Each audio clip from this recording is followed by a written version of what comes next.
नमस्कार दोस्तों, स्वागत है आप सभी का आज के इस सेशन में।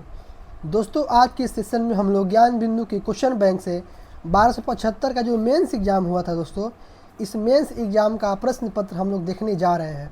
तो चलिए देर नहीं करते शुरू करते हैं। और एक बात फिर से बोलते हैं कि जिनको पासवर्ड तत्काल चाहिए वो इस वीडियो को बिना स्किप किए हुए देखेंगे और कमेंट बॉक्स में फालतू का कमेंट नहीं करेंगे, पासवर्ड बता दीजिए। हम भी मेहनत करते हैं तो आप भी थोड़ा सा मेहनत कीजिए पासवर्ड खोजने में।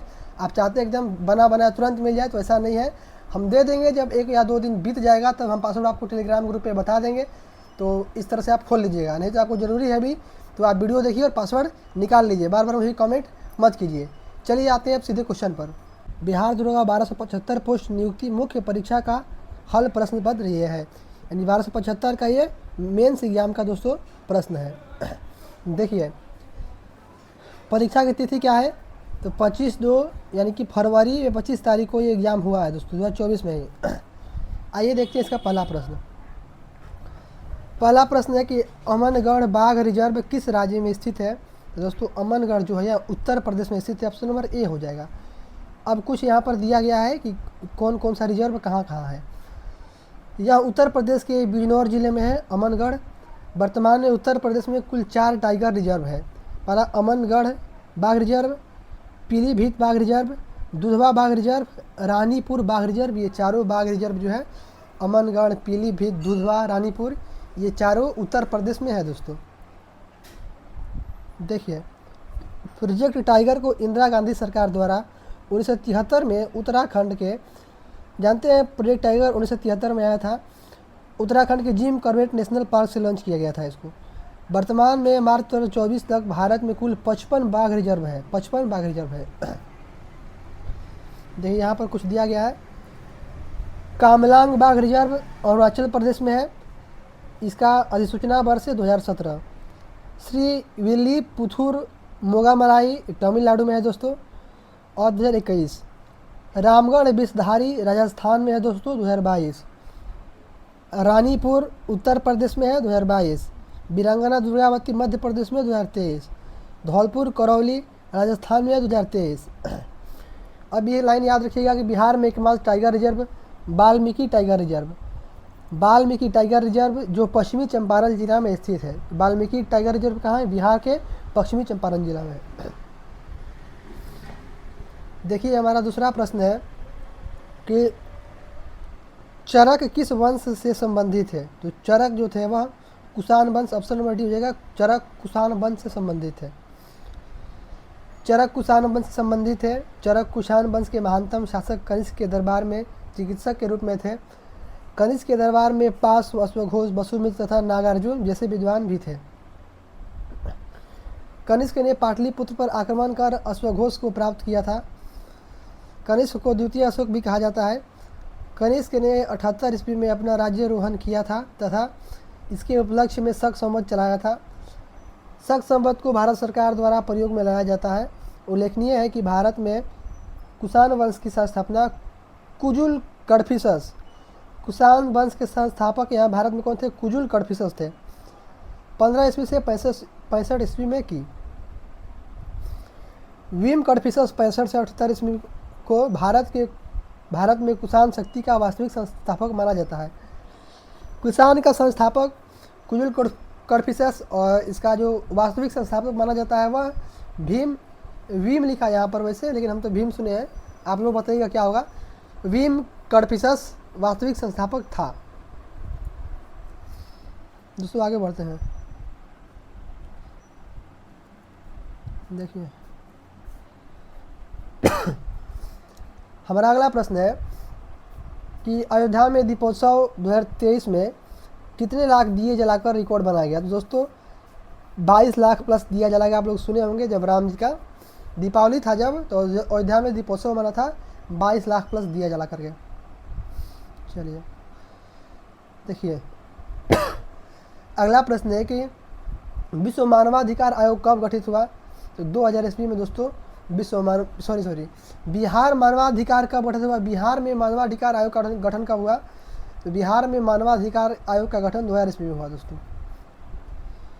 बिहार में मानवाधिकार आयोग 2000 ईस्वी में गठित हुआ।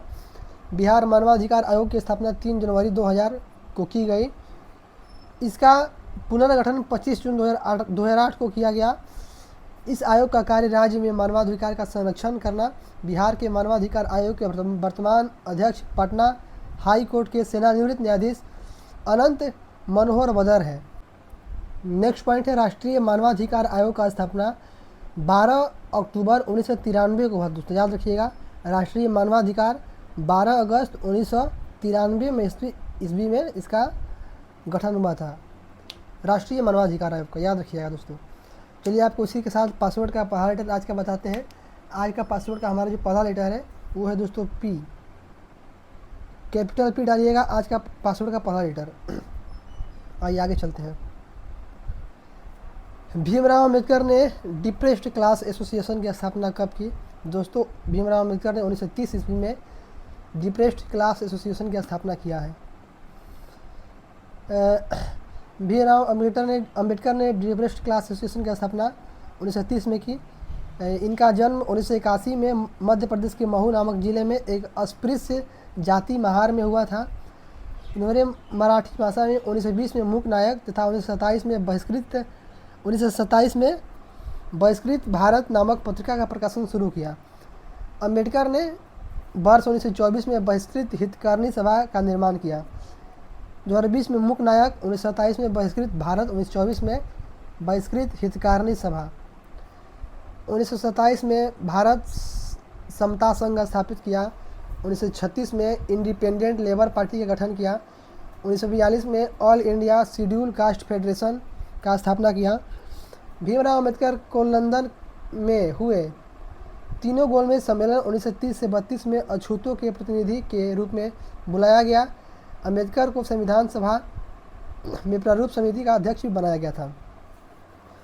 तो जानते हैं कि अम्बेडकर जी को तीनों गोलमेज सम्मेलन में भाग लेने वाले मतलब भारतीय अम्बेडकर साहब, ये हम लोग जानते हैं। और प्रारूप समिति के अध्यक्ष भी अम्बेडकर साहब थे। इन्होंने समता संघ 1927 में, इंडिपेंडेंट लेबर पार्टी 1936 में, all India schedule caste federation 1942 में स्थापना किया है। आगे बढ़ते हैं दोस्तों। अगला प्रश्न है हमारा दोस्तों, उपराष्ट्रपति को पद से कैसे हटाया जाता है? तो राज्यसभा के संकल्प द्वारा। केवल उपराष्ट्रपति को हटाने के लिए राज्यसभा में ही आप पारित कर सकते हैं। उपराष्ट्रपति को राज्यसभा के संकल्प के द्वारा पद से हटाया जाता है। उपराष्ट्रपति को पद से हटाने के लिए औपचारिक महाभियोग की आवश्यकता नहीं है। उपराष्ट्रपति को राज्यसभा में प्रभावी बहुमत से पारित संकल्प द्वारा हटाया जाता है। हालांकि इस संकल्प को लोकसभा में सामान्य बहुमत प्राप्त होना चाहिए। पुनः यह संकल्प केवल राज्यसभा में प्रस्तुत किया जा सकता है, लोकसभा में नहीं। परंतु ऐसा कोई प्रस्ताव पेश नहीं किया जा सकता है जब तक 14 दिन का अग्रिम नोटिस न दिया गया हो। उल्लेखनीय है कि उपराष्ट्रपति को हटाने के लिए संविधान में कोई आधार नहीं दिया गया है। उपराष्ट्रपति अपनी 5 वर्ष की पदावधि के उपरांत भी पद पर बना रह सकता है जब तक उसका उत्तराधिकारी पद ग्रहण न करे। राष्ट्रपति को हटाने के लिए महाभियोग की प्रक्रिया अपनाई जाती है, जिसका आर्टिकल 61 में चर्चा, जिसको आप लोग जानते हैं। 61 में महाभियोग का चर्चा है। अगला प्रश्न दोस्तों, उत्कल दिवस किस राज्य में मनाया जाता है? तो दोस्तों उत्कल दिवस उड़ीसा में मनाया जाएगा, जानते हैं। तो उड़ीसा राज्य गठन 1 अप्रैल 1936 को हुआ था। इसी दिन को उड़ीसा में उत्कल दिवस मनाया जाता है। कहते हैं 22 मार्च को बिहार दिवस मनाया जाता है, क्योंकि 22 मार्च को बिहार गठन हुआ था। 22 मार्च 1912 को बिहार का गठन हुआ था दोस्तों, लोग जानते होंगे। आर्द्रभूमि दिवस कब मनाया जाता है? तो आर्द्रभूमि दिवस जो है दोस्तों 2 फरवरी को मनाया जाता है, वर्ल्ड वेटलैंड डे, यानी आर्द्रभूमि दिवस। यहाँ पर कुछ दिवस दिया गया है, उसको हम पढ़ते हैं, आप लोग याद रखिएगा। 5 जनवरी राष्ट्रीय पक्षी दिवस, 9 जनवरी प्रवासी भारतीय दिवस, 15 जनवरी सेना दिवस, 4 फरवरी विश्व कैंसर दिवस, 21 फरवरी अंतर्राष्ट्रीय मातृत्व भाषा दिवस, 28 फरवरी राष्ट्रीय विज्ञान दिवस, 3 मार्च विश्व वन्यजीव दिवस, 8 मार्च अंतर्राष्ट्रीय महिला दिवस, 21 मार्च विश्व वानिकी दिवस, 22 मार्च विश्व जल दिवस, 7 अप्रैल विश्व स्वास्थ्य दिवस, 3 मई विश्व प्रेस स्वतंत्रता दिवस, 5 जून विश्व पर्यावरण दिवस और 21 जून अंतर्राष्ट्रीय योग दिवस। दोस्तों याद रखिएगा। आगे और भी दिया है, देखिए 29 जून को राष्ट्रीय सांख्यिकी दिवस स्टैटिस्टिक डे, 29 जुलाई को अंतर्राष्ट्रीय बाघ दिवस, 29 अगस्त को राष्ट्रीय खेल दिवस। ये क्वेश्चन एग्जाम में पूछा जा रहा है दोस्तों बहुत बार। 29 अगस्त को राष्ट्रीय खेल दिवस, 8 सितंबर अंतर्राष्ट्रीय साक्षरता दिवस, 21 सितंबर अंतर्राष्ट्रीय शांति दिवस, 16 सितंबर विश्व ओजोन परत दिवस, 11 अक्टूबर अंतर्राष्ट्रीय बालिका दिवस, 7 नवंबर को राष्ट्रीय कैंसर जागरूकता दिवस और 22 दिसंबर को राष्ट्रीय गणित दिवस इत्यादि मनाया जाता है दोस्तों। सबसे बड़ा अशोक चक्र कहाँ स्थापित किया गया है? तो दोस्तों टोपरा कला में सबसे बड़ा अशोक चक्र स्थापित किया गया है। पढ़िए इसको। सबसे बड़ा अशोक चक्र टोपरा कला में स्थापित किया गया है। देश का सबसे बड़ा 30 फीट अशोक चक्र हरियाणा के यमुनानगर जिले के टोपरा कला गांव में वर्ष 2018 में स्थापित किया गया है। इसकी ऊंचाई 30 फीट, वजन 6 टन, रंग गोल्डन और 24 तिल्लियाँ है इसमें। ताश के पत्तों में से लाल पत्ती की रानी के नहीं रहने की संभावना क्या है? दोस्तों प्रायिकता है। तो प्रायिकता को पढ़ना होगा, इसको सॉल्व करना होगा। ऑप्शन नंबर बी हो जाएगा 6 नंबर 13। देख लीजिए यहाँ पे सोल्यूशन इसका क्या है। कुल ताश के पत्तों की संख्या 52 होती है जिसको एनएस कहा जाता है 52। लाल पत्ता उसमें 26 होता है। लाल पत्तों में रानी की संख्या 2 होती है, तो 26 में 2 घटेगी 24 आएगा और संभावना निकालना है 24 बटे टोटल 52 कर दिया गया है, तो परिता निकल गया है 6/13। ज्वारनद मुख कौन सी नदी बनाती है दोस्तों? तो ताप्ती नदी जो है यह ज्वारनद मुख बनाती है। इसको इंग्लिश में एस्चुरी कहा जाता है। ज्वारनद मुख एस्चुरी नदी के जल के तीव्र प्रवाह के कारण जब मुहाने पर साथ लाए गए मलबा का निक्षेप नहीं होता है तथा नदी जल के साथ मलबा भी समुद्र में गिर जाता है, तो नदी का मुहाना उथला होने के बजाय गहरा हो जाता है। ऐसे गहरे मुहाने को ज्वारनद मुख कहते हैं दोस्तों। आइए आगे बढ़ते हैं। प्रायद्वीपीय भारत की अरब सागर में गिरने वाली नदियाँ प्रायः ज्वारनद मुख का निर्माण करती है, जैसे नर्मदा एवं ताप्ती। डेल्टा नदी जब सागर में गिरती है तो वेग में अत्यधिक कमी के कारण मुहाने पर इसके मलबा का निक्षेप होने लगता है, जिससे वहाँ विशेष प्रकार के स्थल रूप का निर्माण होता है। इस स्थल रूप को डेल्टा कहते हैं। बंगाल की खाड़ी में गिरने वाली प्रमुख नदियाँ डेल्टा का निर्माण करती है, जैसे गोदावरी, कृष्णा, कावेरी आदि। और नर्मदा, ताप्ती याद रखिएगा, ये लोग ज्वारनद मुख बनाती है। और गोदावरी, कृष्णा, कावेरी ये सब डेल्टा बनाती है दोस्तों। डेल्टा यानी कि जमा हो जाता है जो भी वहाँ से नदी लाती है अपने वेग के साथ, और ज्वारनद मुख में गहरा खाई हो जाता है, उसमें गिर जाता है। इब्न बतूता किस सदी में भारत आया था? दोस्तों ऑप्शन नंबर बी हो जाएगा। इब्न बतूता 14वीं शताब्दी में भारत आया था दोस्तों। इब्न बतूता 14वीं सदी में भारत आया था। इब्न बतूता मोरक्को अफ्रीका का रहने वाला था, जो मोहम्मद बिन तुगलक के काल में 1833 ईस्वी में दिल्ली आया था, मतलब भारत आया था। मोहम्मद बिन तुगलक के समय में मोरक्को का रहने वाला इब्न बतूता 1333 में भारत आया था। इसे सुल्तान द्वारा दिल्ली के काजी नियुक्त किया गया। 1342 में सुल्तान मोहम्मद बिन तुगलक द्वारा इब्न बतूता को राजदूत के रूप में चीन भेजा गया। इब्न बतूता ने मोहम्मद बिन तुगलक के समय की घटनाओं को अपनी पुस्तक किताब उल रहला में लिखा है। इब्न बतूता का पुस्तक किताब उल रहला। 13 नंबर प्रश्न दोस्तों कि विद्युत शक्ति की इकाई क्या है? तो विद्युत शक्ति इकाई वाट, ऑप्शन नंबर सी हो जाएगा। विद्युत आवेश की एकमात्र मात्रक कूलम है। आवेश का मात्रक कूलम है दोस्तों। ऊर्जा का इकाई जूल है दोस्तों। विभव विभवांतर का वोल्ट है दोस्तों। विद्युत धारा का एम्पियर है दोस्तों। विद्युत प्रतिरोध का ओम है दोस्तों। और विद्युत चालकता का मात्रक ओम -1। रिवर्स ओम समझिए 1/ओम कह सकते हैं आप इसको महो कहा जाता है या सीमेन कहा जाता है। विद्युत चालकता ओम रिवर्स मतलब ओम -1, इसको महो या सीमेन भी कहा जाता है। विद्युत चालकता का क्या है? यह मात्रक होता है। विद्युत चालकता ओम -1 या फिर महो या सीमेन।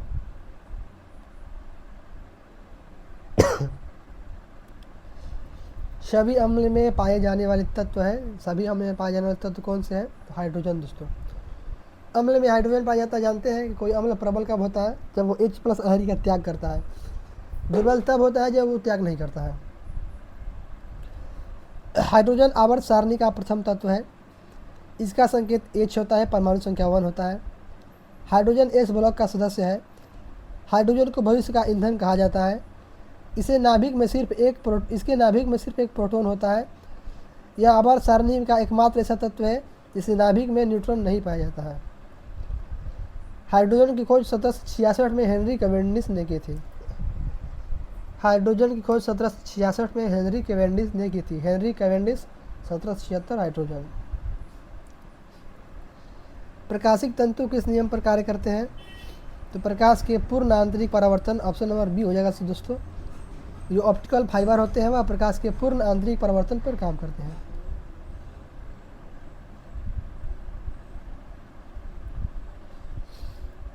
देखिए, प्रकाशिक तंतु प्रकाश के पूर्ण आंतरिक परावर्तन के नियम पर काम करते हैं। पूर्ण आंतरिक परावर्तन के लिए निम्नलिखित 2 शर्तों का आवश्यक होना अनिवार्य है।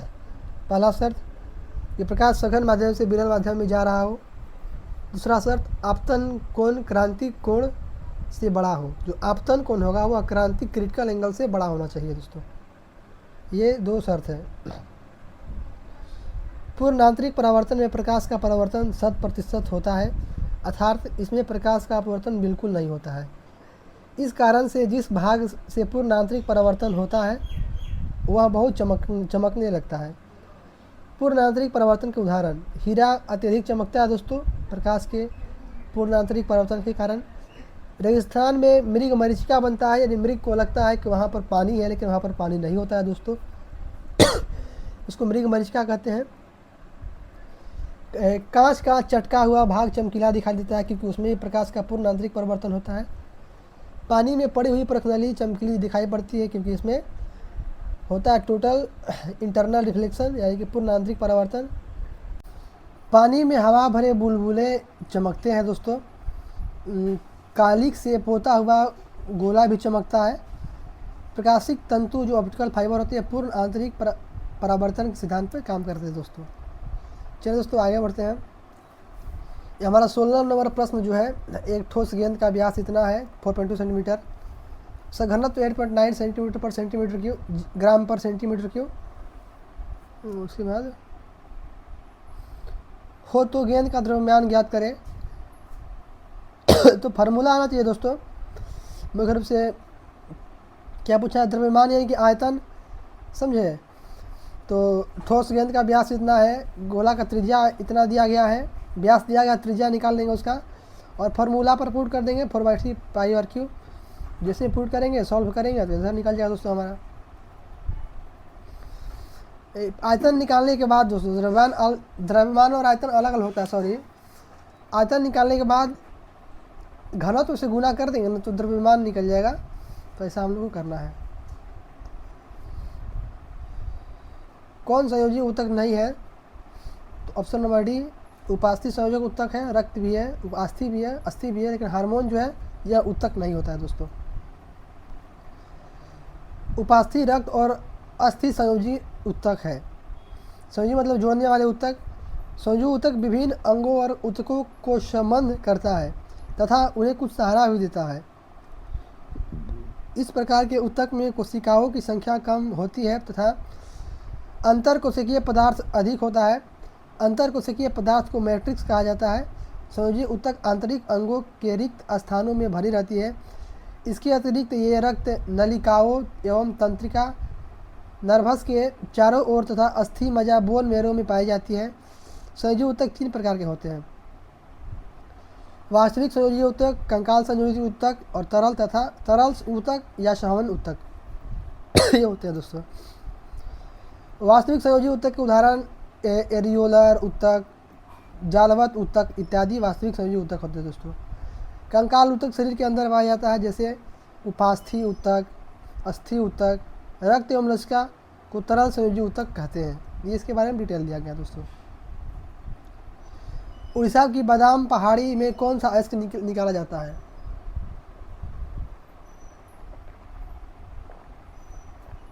ऑप्शन नंबर बी हो जाएगा दोस्तों कि उड़ीसा की बादाम पहाड़ी से हेमेटाइट निकाला जाता है दोस्तों। हेमेटाइट एक प्रकार का लौह अयस्क होता है, यह लाल एवं भूरे रंग का होता है। इसमें धातु का अंश 60% से 70% के बीच होता है। भारत का अधिकतर लगभग 58% लौह अयस्क इस श्रेणी का है। यह मुख्यतः सिंहभूम, झारखंड, मयूरभंज, क्योंझार, सुंदरगढ़, उड़ीसा, कर्नाटक, गोवा आदि में पाए जाते हैं। उड़ीसा में उच्च कोटि के हेमेटाइट किस्म का लौह अयस्क मयूरभंज व केंदुझर जिलों में बादाम पहाड़ी से निकाला जाता है। भारत में 4 प्रकार के लौह अयस्क हैं: magnetite, hematite, limonite, siderite. Magnetite सबसे उत्तम प्रकार का एक लोहा का अयस्क है। इसमें धातु की मात्रा 72% तक होती है। भारत में यह मुख्यतः दक्षिणी पूर्वी सिंहभूम, जमदा, झारखंड, बेल्लारी, हॉसपेट, कर्नाटक, बेलाडीला, छत्तीसगढ़ आदि जगहों में पाया जाता है। लिमोनाइट में धातु का अंश 40% से 60% तक होता है। पश्चिम बंगाल के रानीगंज क्षेत्र में इस प्रकार के लौह अयस्क मिलते हैं। सीडेराइट में धातु का अंश 48% होता है। इसका रंग भूरा होता है। लिमोनाइट तथा सीडेराइट निम्न कोटि के लौह अयस्क है और उच्च कोटि का दोस्तों हेमेटाइट।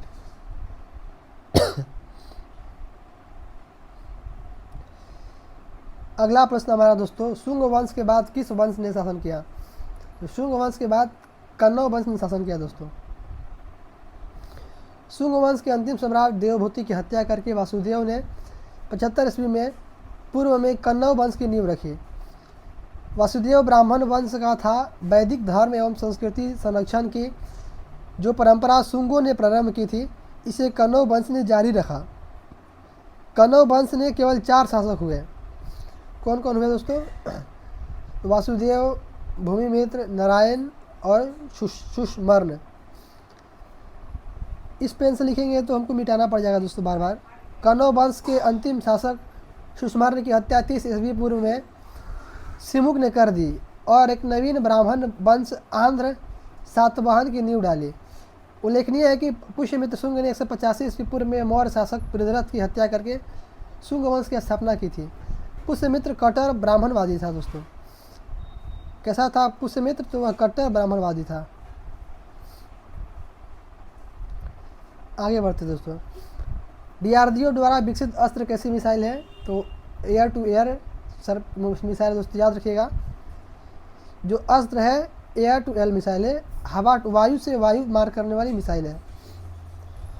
डीआरडीओ द्वारा विकसित अस्त्र वायु से वायु में मार करने वाली मिसाइल है। इस मिसाइल को अत्यधिक चालक मैन्यूवर सुपरसोनिक विमानों को निशाना लगाने के लिए और मार गिराने के लिए बनाया गया है। उल्लेखनीय है कि डीआरडीओ गठन 1958 में हुआ था। 1916 में कांग्रेस अधिवेशन कहाँ आयोजित था? तो कांग्रेस का अधिवेशन लखनऊ में हुआ था दोस्तों। यहाँ पे जानते हैं इसी में गर्म दल और नरम दल के बीच फिर से पेचअप हो गया था, यानी कि आपस में मिल गए थे। 1916 में कांग्रेस अधिवेशन लखनऊ में आयोजित किया गया था। इस अधिवेशन की अध्यक्षता अंबिका चरण मजूमदार ने की थी। यह सम्मेलन 2 घटनाओं की दृष्टि से महत्वपूर्ण रहा। पहला, उग्रवादियों की 9 वर्ष उपरांत कांग्रेस से पुनः वापसी हुई, जिन्हें 1907 के सूरत अधिवेशन में कांग्रेस ने निष्कासित कर दिया था। कांग्रेस और मुस्लिम लीग के बीच ऐतिहासिक लखनऊ समझौता हुआ। इस अधिवेशन में कांग्रेस ने मुस्लिमों के पृथक सांप्रदायिक निर्वाचन मंडल की मांग को स्वीकार कर लिया। मदन मोहन मालवीय ने कांग्रेस व मुस्लिम लीग के मध्य होने वाले समझौते का विरोध किया। मदन मोहन मालवीय ने कांग्रेस और मुस्लिम लीग के बीच होने वाले समझौते का विरोध किया था दोस्तों। अगला हमारा प्रश्न है कि कांग्रेस का पहला विभाजन किस वर्ष हुआ था? तो 1907 में। सी नंबर सर, सूरत अधिवेशन 1907 में। कांग्रेस का पहला विभाजन सूरत अधिवेशन 1907 में हुआ। 1907 में सूरत में आयोजित कांग्रेस अधिवेशन में उग्रवादियों और उग्रवादियों में अध्यक्ष पद को लेकर विवाद हो गया। उग्रवादी लाला लाजपत राय को कांग्रेस का अध्यक्ष बनाना चाहते थे, वहीं उदारवादी रास बिहारी बोस को अध्यक्ष बनाना चाहते थे। अंततः इस अधिवेशन की अध्यक्षता उदारवादी नेता रास बिहारी बोस ने की। सूरत विभाजन का दूसरा कारण बंगाल विभाजन के विरोध में प्रारंभ में किए गए स्वदेशी आंदोलन के दौरान उत्पन्न परिस्थितियों की वजह से कांग्रेस के भीतर उपजा नरम दल और गरम दल के मध्य विवाद था। वस्तुतः उदारवादी स्वदेशी व बहिष्कार आंदोलन का प्रसार केवल बंगाल तक सीमित रखना चाहते थे, जबकि उग्रवादी इस आंदोलन को व्यापक तौर पर भारत के अन्य हिस्सों में भी फैलाना चाहते थे। साथ ही उग्रवादी केवल विदेशी माल के बहिष्कार से संतुष्ट नहीं थे, बल्कि वे यह भी चाहते थे कि ब्रिटिश सरकार को भी किसी तरह का सहयोग न दिया जाए। तीसरा कारण भारत में 1905 में आए प्रिंस ऑफ वेल्थ के स्वागत समारोह में को लेकर था। उग्रवादियों ने इसका विरोध किया था।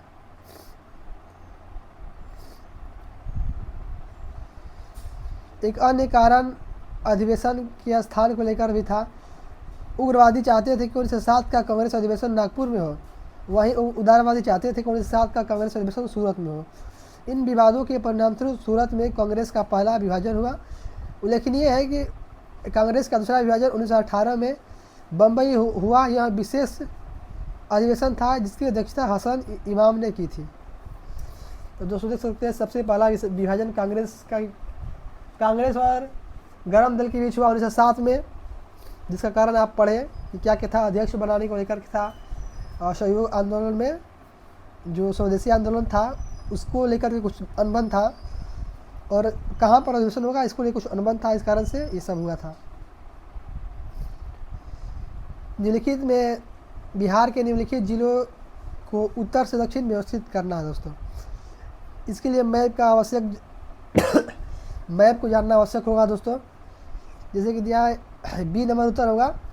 सबसे पहले उत्तर में आएगा गोपालगंज, उसके बाद उत्तर में सिवान, उसके बाद उत्तर में आएगा रोहतास, उसके बाद बक्सर। सबसे दक्षिण बक्सर है दोस्तों।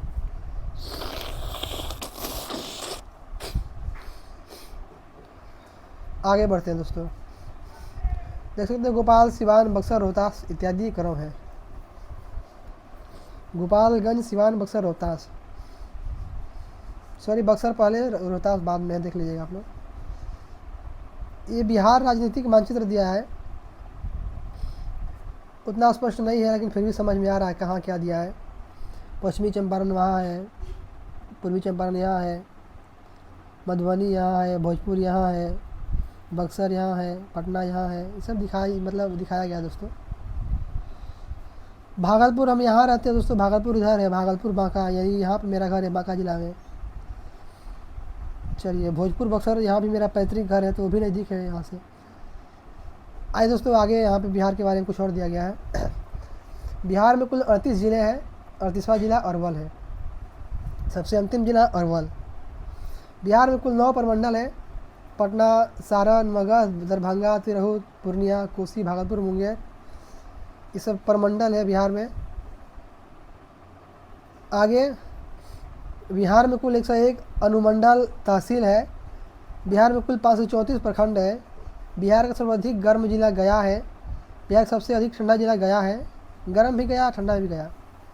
बिहार का सबसे कम वर्षा वाला जिला औरंगाबाद है, और सबसे अधिक वर्षा वाला जिला किशनगंज है दोस्तों। याद रखिएगा।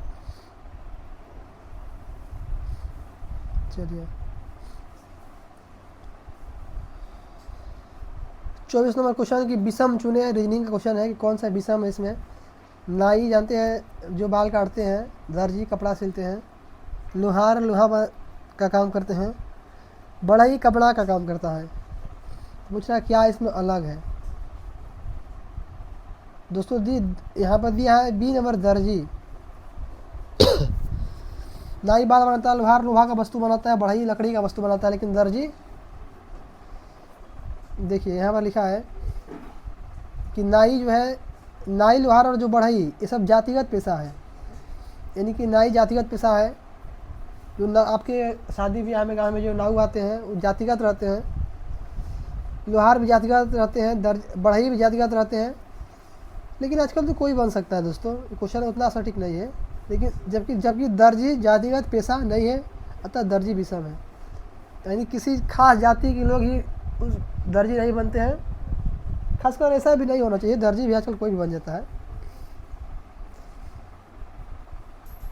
दर्जी यानी कि बढ़ई सॉरी मतलब कि जैसे नाव जिसको बाल काटने आ गया वो भी सैलून खोल देगा। लोहार जो लोहार मतलब कि लोहा लकड़ काम उसका पूर्वज नहीं भी किया, वो भी आदमी जाएगा तो लोहा का दुकान खोल देगा। लोहा बनाने आता है उसको, तो लोहा का सामान बनाने आता है। तो चलिए आगे बढ़ते हैं। लकड़ी फॉर्चूनर गेहूँ, सॉरी लकड़ी फर्नीचर, लकड़ी से बनता है फर्नीचर। गेहूँ से क्या बनता है दोस्तों? गेहूँ से दोस्तों रोटी बनेगा। लकड़ी से फर्नीचर तो गेहूँ से रोटी। जी दोस्तों सही है, गेहूँ से रोटी बनेगा। आपातकाल में कौन सा अनुच्छेद निष्क्रिय नहीं होता है?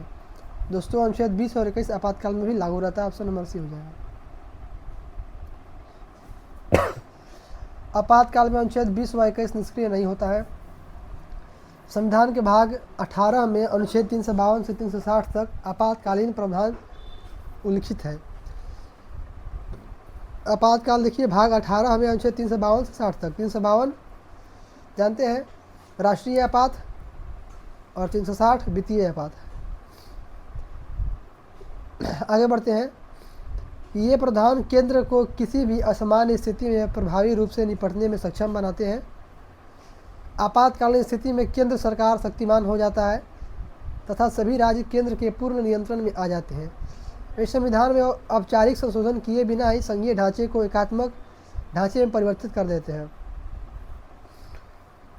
संविधान में 3 प्रकार के आपातकालीन व्यवस्था को दिया गया है। पहला अनुच्छेद 352 युद्ध, बाह्य आक्रमण और सशस्त्र विद्रोह के कारण लगाया जाता है, इसे राष्ट्रीय आपातकाल कहा जाता है। 352 राष्ट्रीय आपातकाल दोस्तों। 356 जो है यह होता है राष्ट्रपति शासन दोस्तों। राज्य में वैधानिक तंत्र की विफलता के कारण लगाया जाता है, इसे 2 अन्य नामों से भी जाना जाता है, राज्य आपातकाल और संवैधानिक आपातकाल। 360 दोस्तों देखिए वित्तीय अस्थायित्व अथवा शाख के खतरे में कारण लगाया जाता है, इसे वित्तीय आपातकाल कहते हैं। मतलब वित्तीय व्यवस्था जो गड़बड़ा जाएगा, पैसा रुपये का व्यवस्था, तभी आपातकाल लगता है। अनुच्छेद 358 के अनुसार जब राष्ट्रीय आपातकाल की घोषणा की जाती है तब अनुच्छेद 19 द्वारा दिए गए 6 मूल अधिकार स्वतः ही निलंबित हो जाते हैं दोस्तों। 358 के तहत अगर राष्ट्रीय आपातकाल लगा तो आपका जो 19 के तहत अधिकार है, 6 मूल अधिकार समाप्त कर दिया जाएगा।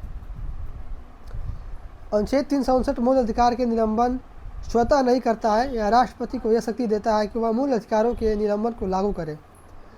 अर्थात अनुच्छेद 369 के अंतर्गत मूल अधिकार नहीं अपितु उनका लागू होना निलंबित होता है।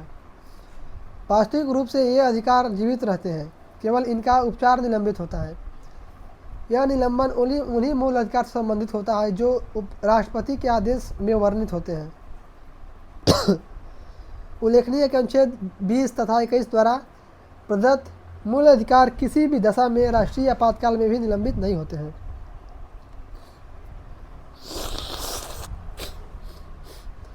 अगला प्रश्न दोस्तों देखिए 27 नंबर प्रश्न है हमारा।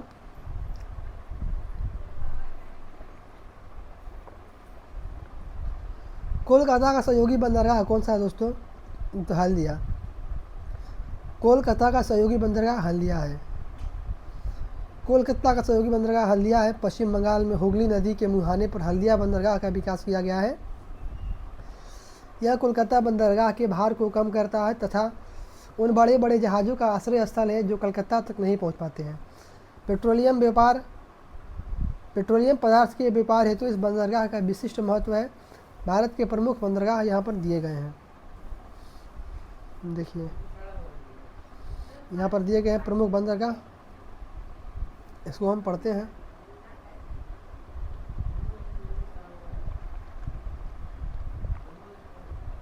देखिए दोस्तों कांडला बंदरगाह।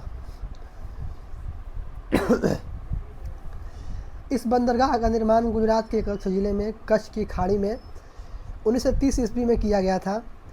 इसका पोताश्रय प्राकृतिक एवं सुरक्षित है।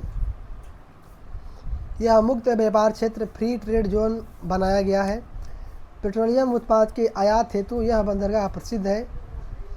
मुंबई बंदरगाह सालसेट द्वीप में प्राकृतिक कटान में स्थित है। इसका पोताश्रय प्राकृतिक एवं सुरक्षित है। पेट्रोलियम खदान, सूती वस्त्र एवं ऊनी वस्त्र, चमड़ा एवं यात्री परिवहन की दृष्टि से इस बंदरगाह का विशेष महत्व है। यहाँ मुक्त व्यापार क्षेत्र स्थापित किया गया है। नहवा सेवा बंदरगाह या जवाहरलाल नेहरू बंदरगाह, नहवा सेवा या जवाहरलाल नेहरू बंदरगाह एक ही नाम है। नवी मुंबई में पनवेल के पास इस बंदरगाह का विकास मुंबई बंदरगाह के भार को कम करने के उद्देश्य से किया गया है। यह देश का आधुनिक बंदरगाह है। अगला है मरमा गोवा। यह गोवा के जुआरी नदी के तट पर स्थित है। यह एक प्राकृतिक बंदरगाह है। यहाँ से लौह अयस्क का बहुयात में निर्यात किया जाता है।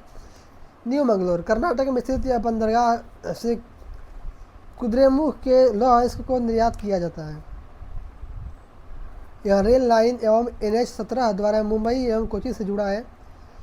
कोची केरल के तट पर वेलिंगटन द्वीप पर स्थित यह एक प्राकृतिक बंदरगाह है। यह समुद्र के समानांतर विशाल लेगून के मुहाने पर स्थित है। यहाँ से मुख्यतः नारियल उत्पाद, काजू, चाय, रबड़, मामले इत्यादि निर्यात किए जाते हैं। दोस्तों कहाँ से? कोची केरल से। नई तूतीकोरिन तमिलनाडु तट के सहारे मन्नार की खाड़ी में इसकी अवस्थिति है। चेन्नई पूर्वी तट पर यह भारत का प्रमुख बंदरगाह है। यह एक कृत्रिम बंदरगाह है। मुंबई के पश्चात यह भारत का दूसरा सर्वाधिक व्यापार करने वाला बंदरगाह है। दोस्तों चेन्नई। एनोरिया बंदरगाह तमिलनाडु के तट पर चेन्नई के उत्तर दिशा में स्थित है।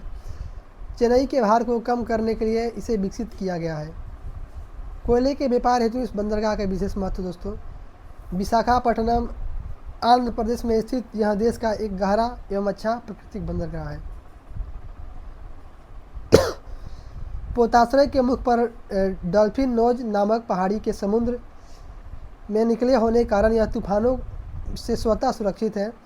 वलीडा क्षेत्र के लौह अयस्क का निर्यात इसी बंदरगाह में किया जाता है। आगे पारादीप उड़ीसा के तट पर स्थित यह कृत्रिम बंदरगाह है। यह यांत्रिक तरीके से लौह अयस्क एवं कोयला लादने उतारने का सुविधा है। दोस्तों पारादीप बंदरगाह उड़ीसा तट पर। कोलकाता पश्चिमी बंगाल में हुगली नदी के बाएं तट पर अवस्थित यह एक नदी पतन है। हुगली नदी में गाद जमने की समस्या के कारण कोलकाता तक भारी जलयान नहीं हो पाता। इसीलिए कोलकाता से 64 किलोमीटर दूर खुली खाड़ी में डायमंड हार्बर नामक बंदरगाह का निर्माण किया गया है। भारत के प्रमुख बंदरगाह कहाँ कहाँ पर इस चार्ट के माध्यम से दिखाया गया है। दोस्तों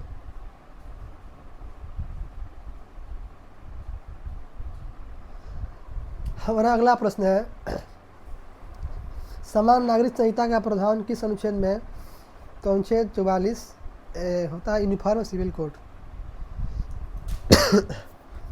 देखिए राज्य नीति के निर्देशक तत्वों का उल्लेख संविधान के भाग 4 के अनुच्छेद 36 से 51 तक किया गया है। जानते हैं नीति निर्देशक भाग 4 के 36 से 51 में। अब देखिए परीक्षा से रिलेटेड महत्वपूर्ण ये सब है। अनुच्छेद 36 निर्देशक तत्व देश के शासन में मूलभूत है। निर्देशक तत्व देश के शासन में मूलभूत है और विधि बनाने में इस तत्वों को लागू करना राज्य का कर्तव्य होगा। अनुच्छेद 38 भारत द्वारा जन कल्याण के लिए सामाजिक व्यवस्था को बढ़ावा देना।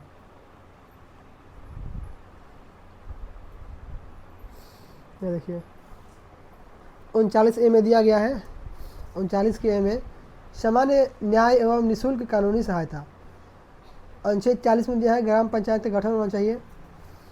अनुच्छेद 41 में दिया गया है कुछ मामलों में काम का अधिकार, शिक्षा का अधिकार तथा सार्वजनिक सहायता।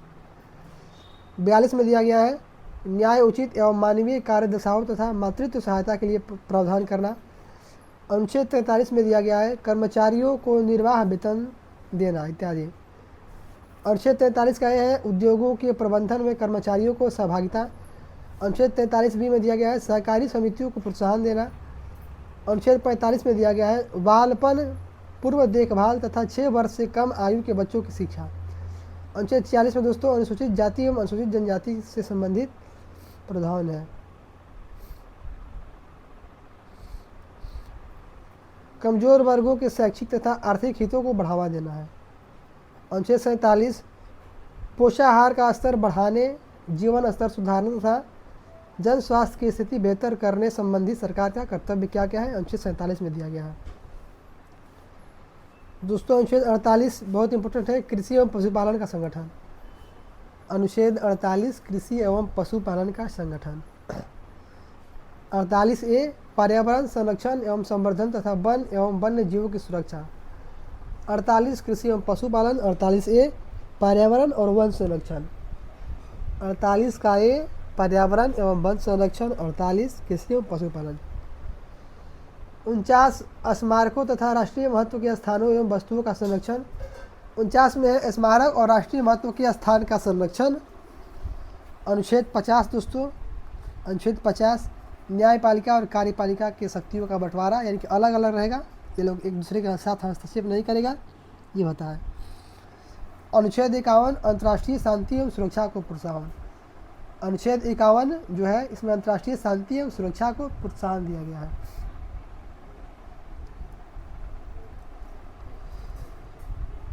चौदहवां अखिल भारतीय पुलिस कमांडो प्रतियोगिता 22 जनवरी 2024 को कहाँ आयोजित हुआ?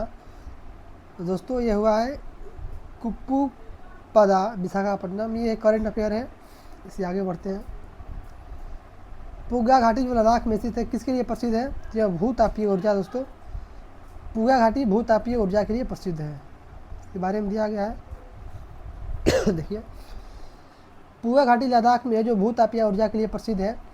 भूतापीय ऊर्जा प्रणाली के अंतर्गत भूगर्भीय ताप एवं जल की अभिक्रिया से उत्पन्न गर्म वाष्प के द्वारा ऊर्जा का उत्पादन किया जाता है।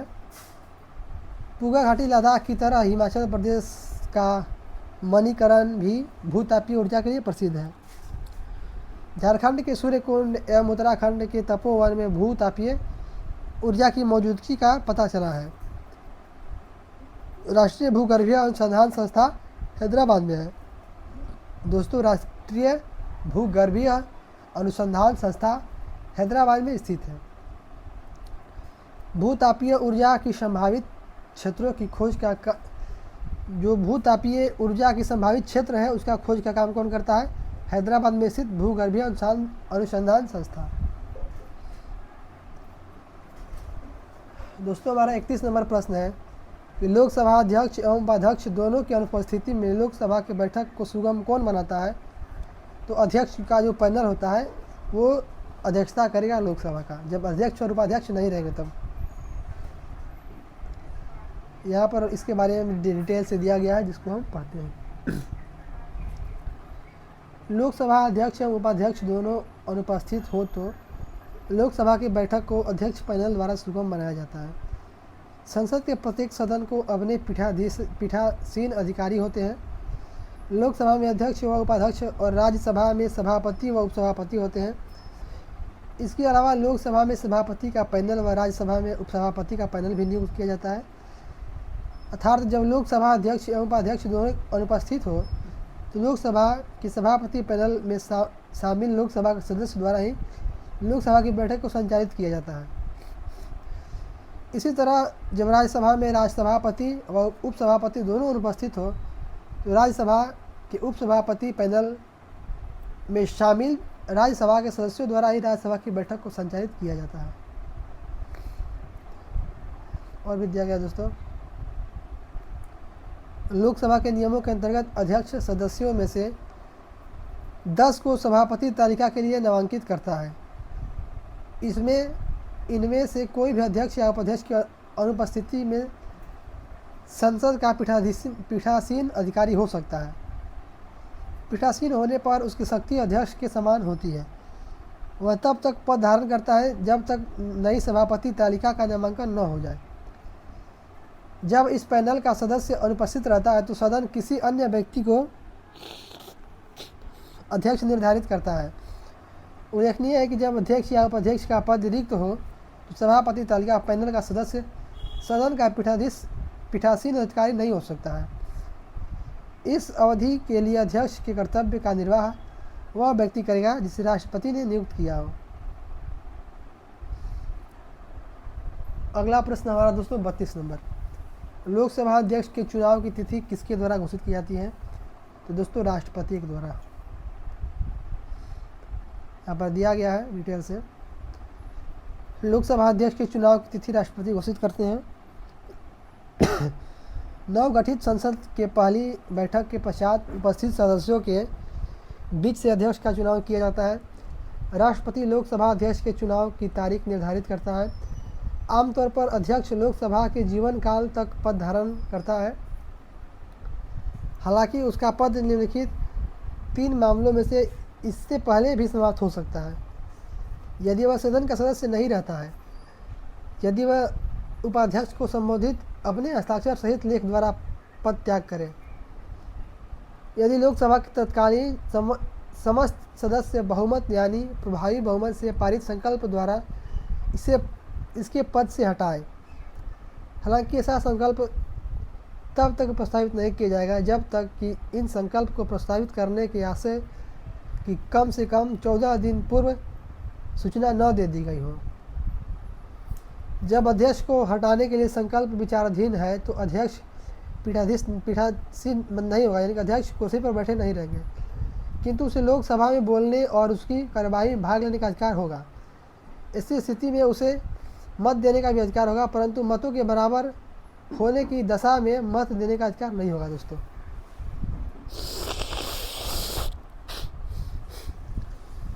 कोयला भंडारण में प्रथम राज्य कौन सा है?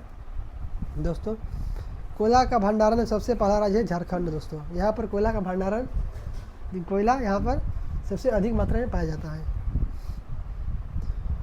कोयला भंडार में प्रथम झारखंड है। झारखंड के बाद उड़ीसा है, उड़ीसा के बाद छत्तीसगढ़, पश्चिम बंगाल, मध्य प्रदेश इत्यादि है।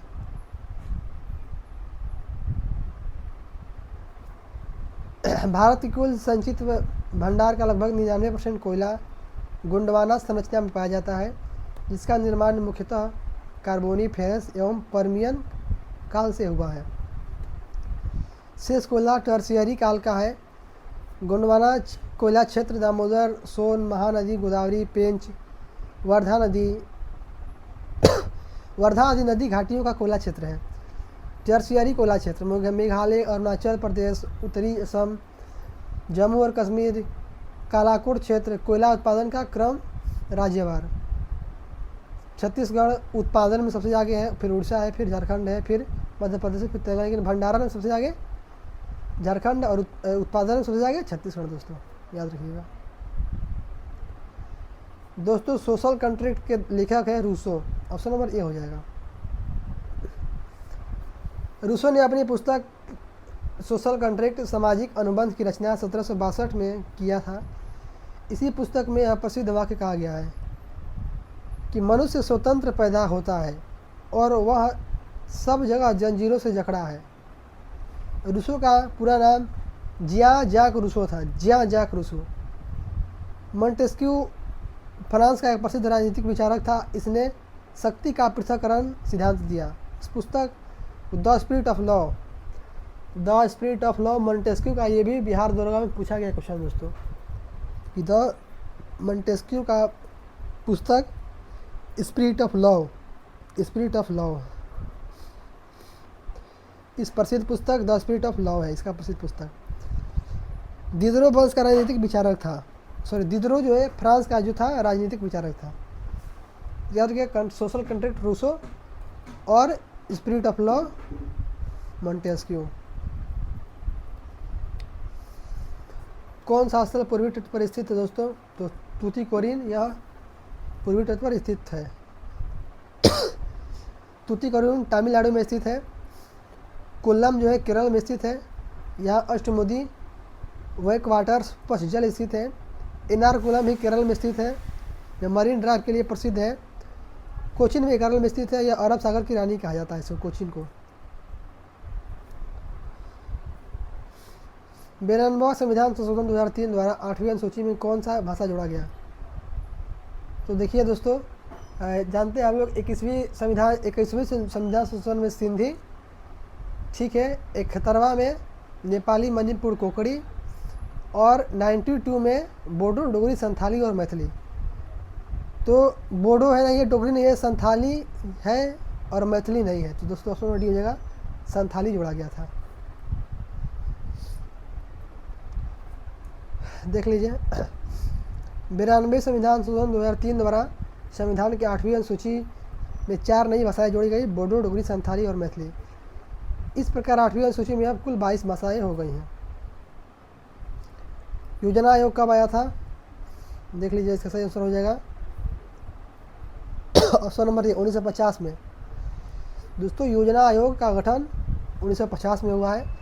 अभी इसका नाम बदल के 2015 में नीति आयोग कर दिया गया था, जानते हैं आप लोग। देखिए, योजना आयोग एक गैर संवैधानिक निकाय था। इसका गठन 15 मार्च 1950 को हुआ था। भारत में पंचवर्षीय योजना को योजना आयोग के द्वारा ही चलाया जाता था। 1 जनवरी 2015 को योजना आयोग के स्थान पर नीति आयोग का स्थापना किया गया। 2015 में, 1950 में आया था योजना आयोग और 2015 में हो गया नीति आयोग। नीति आयोग सहकारी संघवाद के विचार पर काम करता है। नीति आयोग एक थिंक टैंक संस्था है। इसका अध्यक्ष प्रधानमंत्री होते हैं। योजना आयोग टॉप डाउन दृष्टिकोण पर आधारित थी, जबकि नीति आयोग बॉटम अप दृष्टिकोण पर आधारित है। दोस्तों, योजना आयोग टॉप डाउन और नीति आयोग बॉटम अप दृष्टिकोण। नीति आयोग के आकांक्षी जिला कार्यक्रम एसडीजी, इंडिया इंडेक्स, अटल इनोवेशन मिशन आदि पहल को शुरू किया है। नीति आयोग ने ये जो है आकांक्षी जिला कार्यक्रम एसडीजी, इंडेक्स, इंडिया इंडेक्स, अटल इनोवेशन ये सब चालू किया है। यहाँ पर मिलान करने के लिए दिया है दोस्तों। देखिए, तो इसको हम मिलाते हैं। देखिए, भारत का संघ में कौन है? तो प्रधानमंत्री है। राज्यपाल राज्य में होते हैं। नगर निगम में दोस्तों मेयर होते हैं, मेयर। ग्राम पंचायत में सरपंच होते हैं।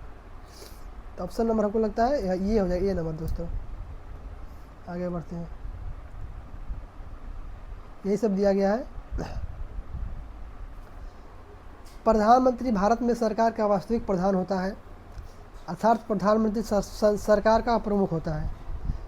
भारत में संसदीय व्यवस्था लागू है, जिसमें राष्ट्रपति केवल नाम मात्र का कार्यकारी प्रमुख होता है, अर्थात राष्ट्रपति राज्य का प्रमुख होता है। अनुच्छेद 75 में वर्णित है कि राष्ट्रपति प्रधानमंत्री की नियुक्ति करेगा। अनुच्छेद 75 में ऐसा लिखा गया है। प्रधानमंत्री को पद एवं गोपनीयता की शपथ राष्ट्रपति दिलवाते हैं। राज्यपाल राज्य का कार्यकारी प्रमुख संवैधानिक प्रमुख होता है। राज्यपाल केंद्र सरकार के प्रतिनिधि के रूप में कार्य करते हैं। अनुच्छेद 153 में राज्यों के लिए राज्यपाल का वर्णन किया गया। दोस्तों, 153 में राज्यपाल का वर्णन है। नगर निगम शहरों के स्थानीय स्वशासन के सबसे ऊपरी स्तर है। इसका प्रमुख महापौर होते हैं। 74वां संविधान संशोधन 1992 के तहत शहरी स्थानीय स्वशासन को संवैधानिक दर्जा दिया गया था। ग्राम पंचायत गाँव में स्थानीय स्वशासन से संबंधित है। इसके प्रमुख को सरपंच कहा जाता है। 73वें संविधान संशोधन 1992 द्वारा ग्रामीण स्थानीय स्वशासन को संवैधानिक दर्जा दिया गया। यानी याद रखिएगा, ग्राम पंचायत के लिए 73वां संविधान संशोधन 1992 के द्वारा इसको संवैधानिक दर्जा दिया गया है। दोस्तों, हमारा अगला प्रश्न एपी से है, समांतर श्रेणी से है। यहाँ 23, 29, 35, 41 पूछ रहा है नवा पद क्या होगा। 4 पद यहाँ पर दिया गया है। तो देखिए, 23 और 29 में कितना अंतर है? तो यहाँ पे अंतर है आपका 6 का। 29, 35 में भी कितना अंतर? 6 का। 41 में 6 जोड़िए तो हो जाएगा 47। 47 में जो जोड़िए 53। 53 में 6 जोड़िए दोस्तों तो हो जाएगा आपका 59। 59 में 6 जोड़िए हो जाएगा 65। नौ हो गया क्या? देखिए, 65 में 6 जोड़िएगा तो क्या होगा? 71। तो इस तरह से 9 पुराना है। 9 नंबर पे क्या है? इसका फार्मूला भी होता है दोस्तों। देखिए, 9 नंबर में 71 आएगा दोस्तों। फार्मूला इसका होता है a + n - d। जानते हैं, n बराबर a + n - 1 × d होता है दोस्तों। a + n - 1 × d। 10th class में अगर आप AP पढ़ेंगे तो फार्मूला जानते होंगे, a + n - 1 × d।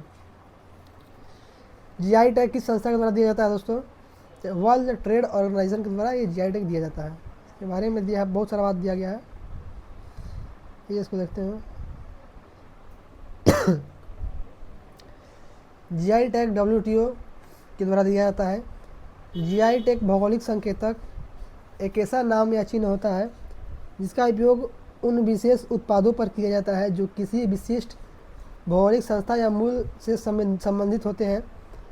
GI tag उत्पाद को वैश्विक स्तर पर पहचान दिलाता है तथा उत्पाद को दूसरे द्वारा नकल या अनुकरण करने से बचाता है।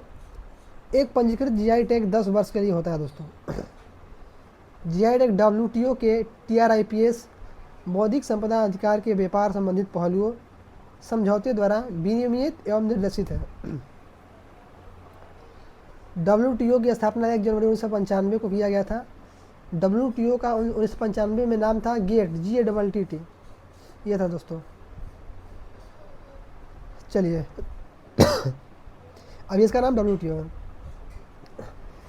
GATT की स्थापना 1947 में हुआ था और डब्ल्यूटीओ का नाम किया गया 1995 में दोस्तों, 1 जनवरी 1995। डब्ल्यूटीओ की स्थापना माराकेश समझौता 1994 के परिणाम स्वरूप 1995 में किया गया। माराकेश समझौता। डब्ल्यूटीओ का मुख्यालय जिनेवा स्विट्जरलैंड में है। डब्ल्यूटीओ का संस्थापक सदस्य गेट से ही है। अगला प्रश्न दोस्तों, बक्सर के युद्ध के समय दिल्ली का शासक कौन था? तो शाह आलम था। बक्सर के युद्ध के समय दिल्ली का शासक था शाह आलम। बक्सर का युद्ध 22 अक्टूबर 1764 को ईस्वी को हुआ।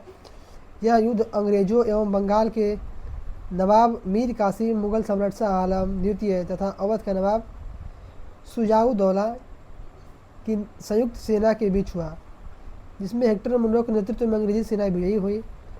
बक्सर के युद्ध ने बंगाल, बिहार एवं उड़ीसा की कंपनी का पूर्ण प्रभुत्व प्रदान किया। यानी बक्सर के युद्ध के बाद बंगाल, बिहार, उड़ीसा पूर्ण रूप से अंग्रेजी कंपनी का गुलाम हो गया। बक्सर के युद्ध के समय बंगाल का गवर्नर वेंसीटाड था, तथा दिल्ली भारत का नवाब शाह आलम द्वितीय था। 1965 में क्लाइव दूसरी बार बंगाल का गवर्नर बनकर आया। 12 अगस्त 1765 को रॉबर्ट क्लाइव ने मुगल बादशाह शाह आलम से इलाहाबाद की प्रथम संधि किया और 16 अगस्त 1765 को रॉबर्ट क्लाइव ने अवध के नवाब शुजाउद्दौला से इलाहाबाद की संधि किया। बक्सर के युद्ध के बाद इलाहाबाद की संधि हुई थी 1765 में, याद रखिएगा। अध्यक्षात्मक सरकार की विशेषता क्या है दोस्तों? तो अध्यक्षात्मक सरकार की विशेषता है देखिए यहाँ पे जो है 2 सही है, एक स्वतंत्र कार्यपालिका है और एक शक्ति का विभाजन है, दोनों होगा, समझे? बी और सी। तो यहाँ पर ऑप्शन ऐसा नहीं दिया गया है, लेकिन यहाँ पर ऑप्शन में दिया गया है कि यहाँ पर बी और सी दोनों सही है। अध्यक्षात्मक सरकार की विशेषता शक्ति का विभाजन और स्वतंत्र कार्यपालिका है। अमेरिका में दक्षीय प्रणाली लागू हुआ है। भारत में संसदीय प्रणाली लागू है, जिसे ब्रिटेन से अपनाया गया है। संसदीय व्यवस्था में कार्यपालिका अपनी नीतियों एवं कार्यों के लिए विधायिका के प्रति उत्तरदायी होती है। अध्यक्षीय शासन व्यवस्था राष्ट्रपति की शासन वाली व्यवस्था। सरकार में कार्यपालिका अपनी नीतियों एवं कार्यों के लिए विधायिका के प्रति उत्तरदायी नहीं होती है। संसदीय सरकार को कैबिनेट सरकार या उत्तरदायी सरकार कहा जाता है। यह ब्रिटेन, भारत, जापान, कनाडा आदि में प्रचलित है। अध्यक्षीय सरकार को गैर उत्तरदायी या निश्चित कार्यकारी व्यवस्था भी कहा जाता है। यह अमेरिका, ब्राज़ील एवं रूस, श्रीलंका आदि देशों में प्रचलित है।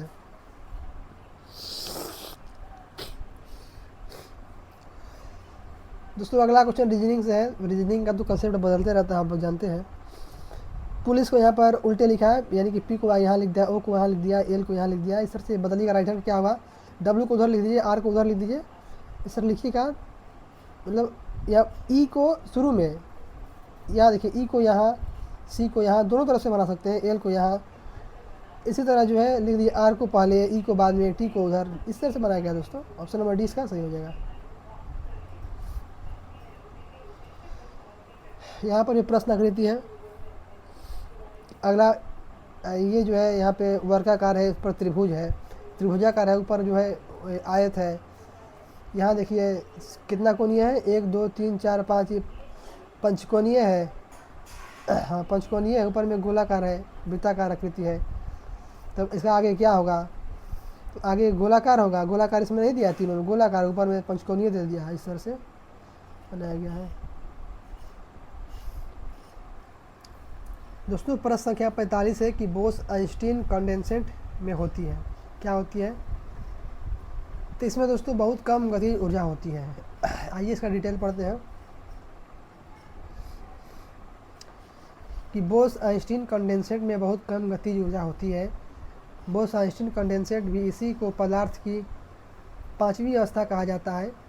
पदार्थ की अन्य 4 अवस्थाएं इस प्रकार है: ठोस, द्रव्य, गैस तथा प्लाज्मा, और लास्ट है 5 नंबर बोस आइंस्टीन कंडेंसेट। 1920 में भारतीय भौतिक वैज्ञानिक सत्येंद्र नाथ बोस ने पदार्थ की पांचवी अवस्था के लिए कुछ गणनाएं की थी। उन गणनाओं के आधार पर अल्बर्ट आइंस्टाइन ने पदार्थ की एक नई अवस्था की भविष्यवाणी की। इसे बोस आइंस्टीन कंडेंसेट बीसी कहा जाता है। सामान्य वायु के घनत्व के 1,00,000वें भाग को बहुत ही कम तापमान पर ठंडा करने पर बीसी तैयार होता है। बोस आइंस्टीन कंडेंसेट का निर्माण तब होता है जब किसी तत्व के परमाणु को परम शून्य ताप 0 डिग्री केल्विन या 273 डिग्री सेल्सियस पर ठंडा किया जाता है। ब्रह्मांड का 96% हिस्सा प्लाज्मा से बना है। बोस आइंस्टीन कंडेंसेट से अंतरिक्ष के डार्क एनर्जी के विषय में जानकारी प्राप्त होती है। दोस्तों चॉइस ऑफ रीजनिंग है, पूछ रहा है इसमें विषम चुनिए। विषम क्या है? देखिए तीर किधर गोला है, तीर किधर गोला है, तीर किधर गोला है, तीर के विपरीत गोला है। ऑप्शन नंबर सी हो जाएगा। दोस्तों हमारा क्वेश्चन है 47 नंबर, मुंगेर जिला से किस जिले की स्थलीय सीमा नहीं लगती है? दोस्तों डी हो जाएगा। मुंगेर से मधेपुरा नहीं लगता है, भागलपुर लगता है, लखीसराय, जमुई लगता है, मधेपुरा नहीं लगता है। यहाँ पर उसके बारे में दिया गया है। मुंगेर से सीमा साझा करने वाले जिले बांका है, जमुई है, लखीसराय है, बेगूसराय, खगड़िया, भागलपुर। मुंगेर से पुनः पसान एवं मध्य पसान काल के छोटे उपकरण प्राप्त हुए हैं। बिहार के पूर्व में स्थित एक राज्य बिहार नाम बौद्ध बिहारों की अधिकता के कारण पड़ा है। बिहार में अधिक सारे बौद्ध रहते थे, इसलिए इसका नाम पड़ गया बिहार। बिहार के उत्तर में नेपाल है दोस्तों, दक्षिण में झारखंड है दोस्तों, पूरब में पश्चिम बंगाल है, और पश्चिम में जो है या उत्तर प्रदेश है दोस्तों। बिहार में 9 प्रमंडल एवं 38 जिला है। बिहार की स्थापना दिवस 22 मार्च को मनाया जाता है दोस्तों, 22 मार्च बिहार दिवस। बिहार एक भूभाबद्ध लैंड लॉक्ड राज्य है, यानी बिहार दोस्तों समुद्र से नहीं जुड़ा हुआ है, इसलिए लैंड लॉक्ड राज्य है। 48 नंबर प्रश्न दोस्तों, ये पूर्व पश्चिमी गलियारा सिलचर को किससे जोड़ता है? आइए देखते हैं सिलचर किसको जोड़ता है दोस्तों। तो पूर्व पश्चिमी गलियारा जो सिलचर जो है यह पोरबंदर से जोड़ता है। पोरबंदर ऑप्शन नंबर डी हो जाएगा। उत्तर दक्षिण गलियारा कॉरिडोर द्वारा श्रीनगर को कन्याकुमारी से जोड़ा जाता है, और पूर्व पश्चिम सिलचर से पोरबंदर को। उत्तर दक्षिण कॉरिडोर पूरा पश्चिम कॉरिडोर एक दूसरे को झांसी और उत्तर प्रदेश में काटती है। स्वर्णिम चतुर्भुज योजना के तहत 4 बड़े मेगा सिटी दिल्ली, मुंबई, चेन्नई तथा कोलकाता को जोड़ा गया है। भारतमाला परियोजना, याद रखिएगा दोस्तों, स्वर्णिम चतुर्भुज योजना दिल्ली, मुंबई, चेन्नई, कोलकाता इन चारों को जोड़ा गया है। भारतमाला परियोजना इसे सड़क परिवहन और राज्य मार्ग मंत्रालय द्वारा वर्ष 2015 में शुरू किया गया। यह सड़क विभाग से जुड़ा हुआ है। सेतु भारतम परियोजना वर्ष 16 में सड़क परिवहन और राज्य मार्ग मंत्रालय द्वारा शुरू किया गया था। इसका उद्देश्य एनएच राष्ट्रीय राज्य मार्गों को सुरक्षित तथा एवं निर्बाध बनाने हेतु रेलवे क्रॉसिंग से मुक्त करना इत्यादि इसका उद्देश्य था।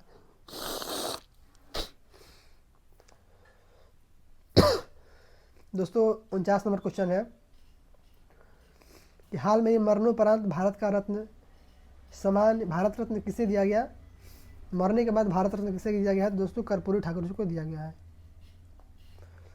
हाल ही में कर्पूरी ठाकुर को मरणोपरांत मृत्यु के बाद भारत का सबसे सर्वश्रेष्ठ पुरस्कार भारत रत्न दिया गया है। कर्पूरी ठाकुर जी का जन्म बिहार के समस्तीपुर जिला के पितेजिया में हुआ था। कर्पूरी ठाकुर जी को जन नायक से नाम से जाना जाता है, जन नायक। 70 से 71, 77 से 79 तक 2 बार बिहार के वे 11वें मुख्यमंत्री थे। इनका जन्म अन्य पिछड़ा वर्ग ओबीसी को आरक्षण लाभ प्रदान करने में महत्वपूर्ण भूमिका निभाया है। यानी कर्पूरी ठाकुर जी ने ओबीसी को आरक्षण दिलवाने में महत्वपूर्ण भूमिका निभाया है।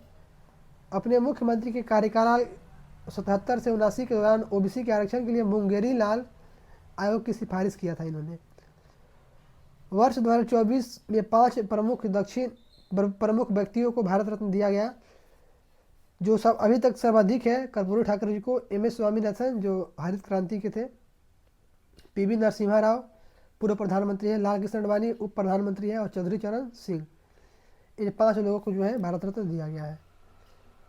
कोयना बांध किस राज्य में स्थित है दोस्तों? तो ये महाराष्ट्र में स्थित है कोयना बांध, ऑप्शन नंबर डी। कोयना बांध महाराष्ट्र में स्थित है। कोयना बांध महाराष्ट्र का सबसे बड़ा बांध है।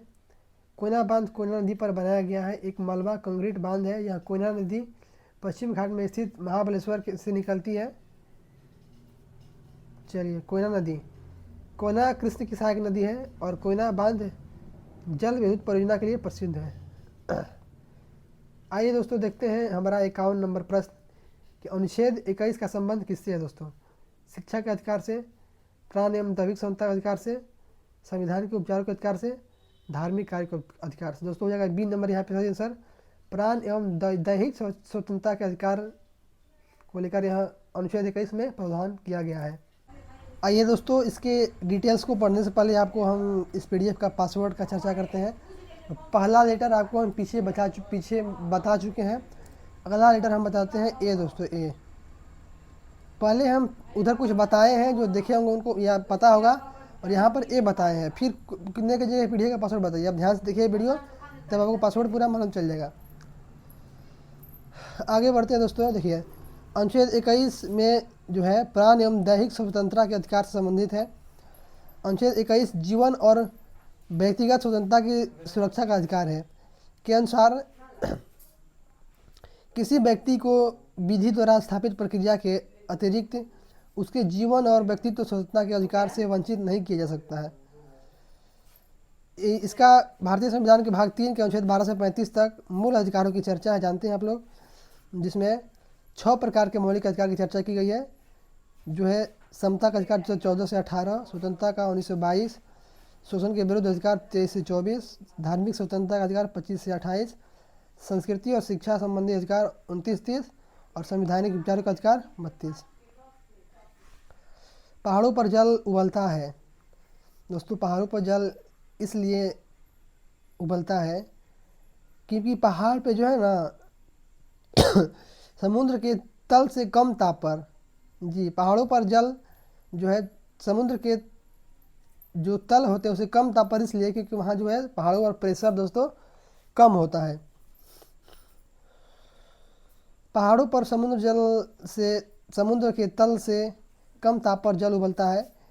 समुद्र तल पर जल का क्वथनांक 100 डिग्री सेल्सियस होता है, जिस पर जल उबलने लगता है। इसके विपरीत पहाड़ों पर दाब कम होने के कारण जल का क्वथनांक घट कर 100 डिग्री से कम हो जाता है और वह कम ताप पर ही उबलने लगता है दोस्तों। कम दाब का और भी उदाहरण यहाँ पर दिया गया है कि इसी कारण प्रेशर कुकर में दाब बढ़ने पर जल का क्वथनांक बढ़ जाता है, जिससे जल की गुप्त ऊष्मा का मान बढ़ जाता है, फलस्वरूप खाना जल्दी पक जाता है। यानी क्या होता है, प्रेशर कुकर का भी दाब बढ़ने पर जल का क्वथनांक भी बढ़ जाता है, इसलिए खाना जल्दी पक जाता है। आइए, इसके विपरीत पहाड़ों पर दाब कम होने के कारण क्वथनांक घट जाता है और खाना देरी से पकता है और पकने में कठिनाई होता है। दाब कम होने के कारण ही जब कोई व्यक्ति पहाड़ पर चढ़ता है तो उसके नाक से खून आने लगती है, क्योंकि उस समय व्यक्ति का आंतरिक दाब बाह्य दाब से अधिक होता है। अधिक ऊंचाई पर जाने पर दाब कम होने के कारण ही वायुयान से यात्रा करते समय पेन की स्याही बाहर निकल जाती है दोस्तों। ये सब दाब के प्रभाव होते हैं। अधिक ऊंचाई पर जाने पर दाब कम होने के कारण अधिक ऊंचाई पर दाब कम होता है, इसलिए वायुयान हवाई जहाज से यात्रा करते समय पेन की स्याही बाहर निकल जाती है। आधुनिक भारत का प्रथम पुरुष किसे कहा जाता है दोस्तों? तो यह राजा राम मोहन राय को कहा जाता है। राजा राम मोहन राय को आधुनिक भारत का प्रथम पुरुष, आधुनिक भारत का प्रथम पुरुष राजा राम मोहन कहा जाता है। राजा राम मोहन राय का जन्म 1774 ईस्वी में राधानगर नामक बंगाल के एक गांव में हुआ था। राजा राम मोहन राय ने अपनी जीवनी में अरबी, फारसी, अंग्रेजी, ग्रीक, हिब्रू आदि भाषाओं का अध्ययन किया था। पूंजीवादी अर्थव्यवस्था का मूल सिद्धांत क्या है? तो देखिए, पूंजीवादी अर्थव्यवस्था का मूल सिद्धांत क्या है? आंसर देखते हैं दोस्तों इसका। देखिए, पूंजीवादी अर्थव्यवस्था का मूल सिद्धांत गला काट प्रतिस्पर्धा है। यानी कि बी नंबर हो जाएगा, गला काट प्रतिस्पर्धा, यानी कि एकदम फुल कंपटीशन, हाई कंपटीशन पूंजीवादी अर्थव्यवस्था का सिद्धांत है। पूंजीवादी अर्थव्यवस्था एक आर्थिक प्रणाली है जो वस्तुओं और सेवाओं के उत्पादन और वितरण के साधनों के निजी स्वामित्व की विशेषता है।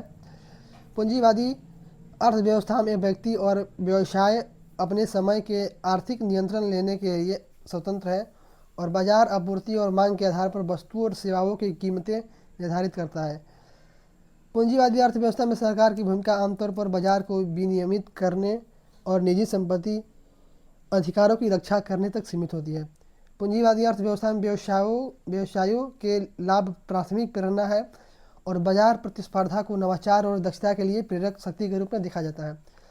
पूंजीवादी अर्थव्यवस्था की प्रमुख विशेषताएं हैं, निजी संपत्ति होती है, मुक्त बाजार होता है, लाभ का मकसद होता है, गला काट प्रतियोगिता होता है, सरकार का सीमित अधिकार होता है, उपभोक्ता होता है उसके पास, और श्रम का विभाजन इत्यादि होता है। विश्व के अधिकांश विकसित देशों में पूंजीवादी अर्थव्यवस्था है, जैसे अमेरिका, जापान, यूके, सिंगापुर, सब में पूंजीवादी अर्थव्यवस्था है। भारत में मिश्रित है दोस्तों, भारत में समाजवादी और पूंजीवादी दोनों है, मिश्रित। डीएनए प्रतिबंधन में डीएनए खंडों को जोड़ने हेतु किस एंजाइम का प्रयोग किया जाता है? तो लाइगेजेज, लाइगेज उसे होता है, लेकिन लाइगेजेज यहाँ पर लिखा हुआ है, इसे सही ही होगा। लाइगेजेज डीएनए प्रतिबंधन में डीएनए खंडों को जोड़ने हेतु एंजाइम का प्रयोग कर होता है, लाइगेजेज। डीएनए के प्रतिबंधन में प्रतिबंध एंजाइमों के बड़े वर्ग से संबंधित है जिन्हें न्यूक्लियोएज कहा जाता है। ये दो प्रकार के होते हैं, एक्सोन्यूक्लियोएज और एंडोन्यूक्लियोएज। एक्सोन्यूक्लियोएज डीएनए के सिरों से न्यूक्लियोटाइड हटाते हैं, जबकि एंड्रोन्यूक्लियोएज डीएनए के भीतर विशिष्ट स्थानों पर कटौती करते हैं। प्रत्येक प्रतिबंधन एंड्रोन्यूक्लियोएज डीएनए में विशिष्ट पैलिंडोमिक न्यूक्लियोटाइड अनुक्रमों को पहचानता है। एक ही प्रतिबंधन एंजाइम द्वारा काटने पर प्राप्त होने वाले डीएनए खंडों के समान प्रकार के चिपचिपे सिरे होते हैं जो डीएनए लाइगेज सहायता से आपस में जुड़े होते हैं। यानी डीएनए टूटने पर उसको जोड़ता है लाइगेजेज। डिमेट्रियस किसके समकालीन थे? तो ये डिमेट्रियस जो है यह सलीसुका के समकालीन थे। इनके बारे में दिया गया है यहाँ पर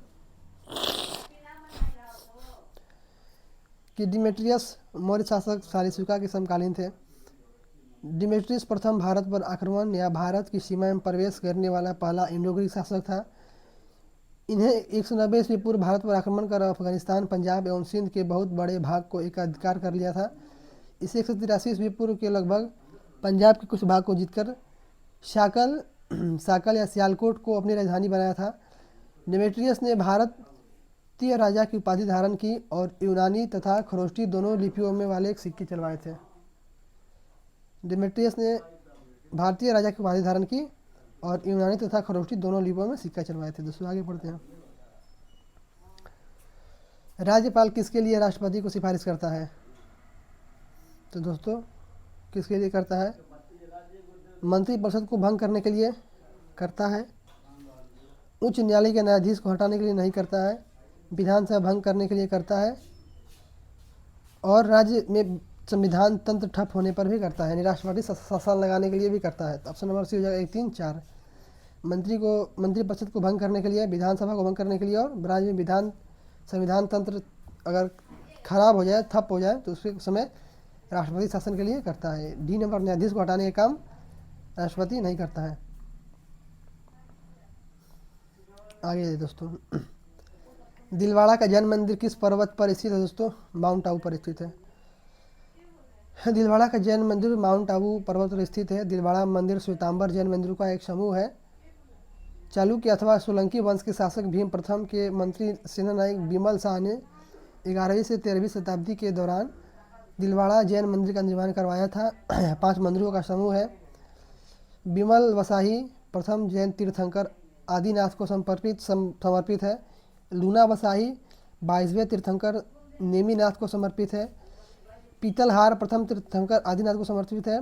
पार्श्वनाथ 23वें तीर्थंकर पार्श्वनाथ को समर्पित है।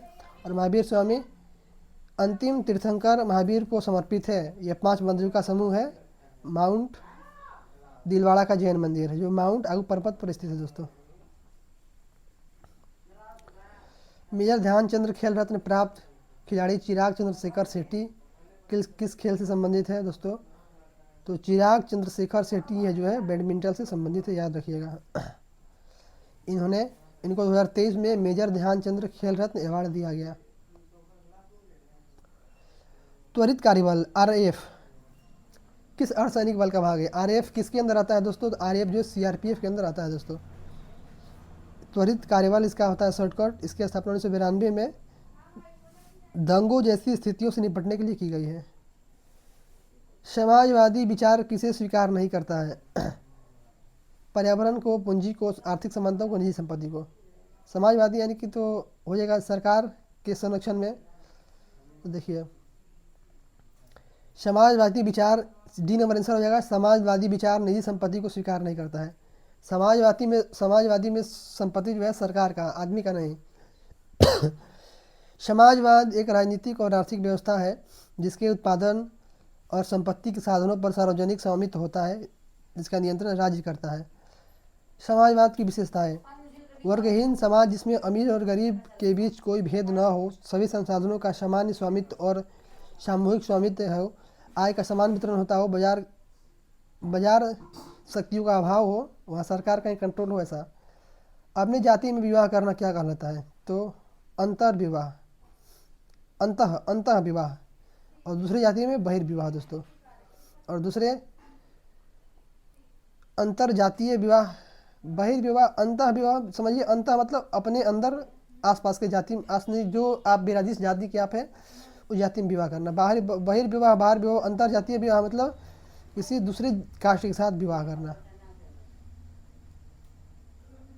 अपनी जाति में विवाह करना अंतः विवाह कहलाता है। अंतर विवाह के अनुसार एक विशिष्ट वर्ग के व्यक्ति को उनके वर्ग के अंदर ही रहने वाले व्यक्तियों में ही वर वधू चुनने का अधिकार है। वे उस वर्ग के बाहर किसी व्यक्ति के साथ विवाह नहीं कर सकते हैं। अंतर विवाह 2 प्रकार के होते हैं, जातीय अंतर्विवाह, उपजातीय अंतर्विवाह। विषम चुने, इसमें अलग क्या है? पैर और टखना, एंकल जानते हैं हम लोग, हाथ और कलाई, बाँह और कंधा जुड़ा हुआ है। ये सब एक दूसरे से जुड़ा हुआ है, लेकिन सिर और पेट अलग अलग है दोस्तों। सिर ऊपर है, पेट नीचे है। भारत का इलेक्ट्रॉनिक राजधानी के रूप में प्रसिद्ध है, तो बेंगलुरु दोस्तों प्रसिद्ध है। देखिए भारत का इलेक्ट्रॉनिक राजधानी बेंगलुरु, अंतरिक्ष का शहर बेंगलुरु, बुनकरों का शहर पानीपत, रेलियों का शहर नई दिल्ली, महलों का शहर कोलकाता, त्योहारों की नगरी मदुरै।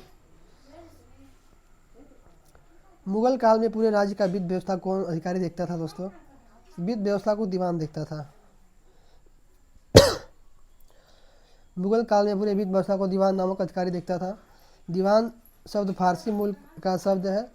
इस पद की स्थापना अकबर ने अपने शासनकाल के 8वें वर्ष में किया था। यह वित्त एवं राजस्व का सर्वोच्च अधिकारी होता था।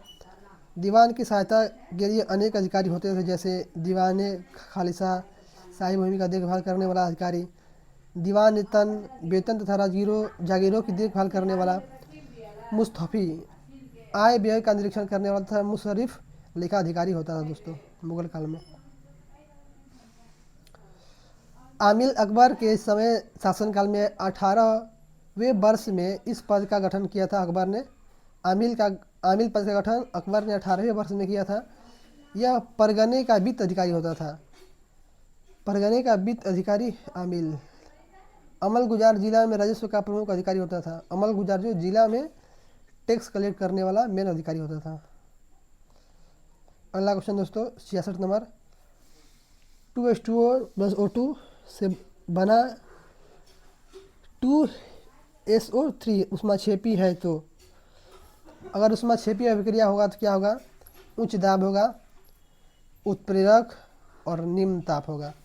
टेम्परेचर कम होगा, कैटलिस्ट होगा, और जो प्रेशर होगा वो हाई होगा। दोस्तों यहाँ पर रिएक्शन दिया है, इसके बारे में पढ़ लीजिएगा। दाब का क्या प्रभाव पड़ता है इसको हम पढ़ते हैं।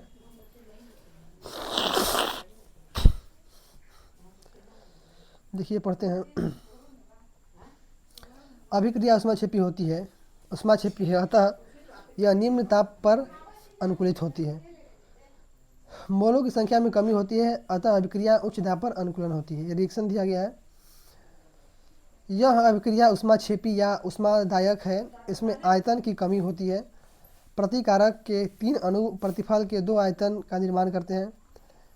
यदि दाब का प्रभाव, यदि ऊपर से साम्य का दाब बढ़ा दिया जाए तो ली चैटरियस सिद्धांत के अनुसार अभिक्रिया इस बाहरी दाब को नष्ट करने की चेष्टा करेगी और अभिक्रिया उस दिशा में होगी जिससे आयतन में कमी हो जाए।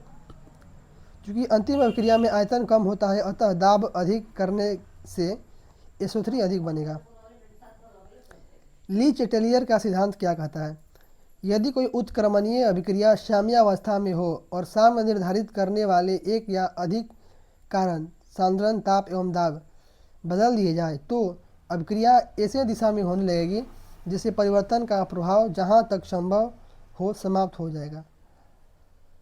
ताप का प्रभाव, अगर साम्य का ताप कम कर दिया जाए तो अभिक्रिया की चेष्टा उस तरफ जाने की होगी जिस ओर जाने से अधिक ताप निकलेगा। अतः उपर्युक्त अभिक्रिया का ताप घटाने से अधिक SO3 बनेगा। क्योंकि अभिक्रिया ऊष्मादायक है, ऊष्माक्षेपी अभिक्रिया में ऊष्मा का उत्सर्जन अर्थात ऊष्मा सिस्टम से निकलकर परिवेश में प्रवेश करती है। दोस्तों ये केमिस्ट्री का क्वेश्चन है, क्लास 12 का है। यानी कि क्लास 12 की केमिस्ट्री से भी क्वेश्चन पूछा जा सकता है। दोस्तों आइए हम अगले क्वेश्चन पर चलते हैं। इसको तो पढ़े हैं।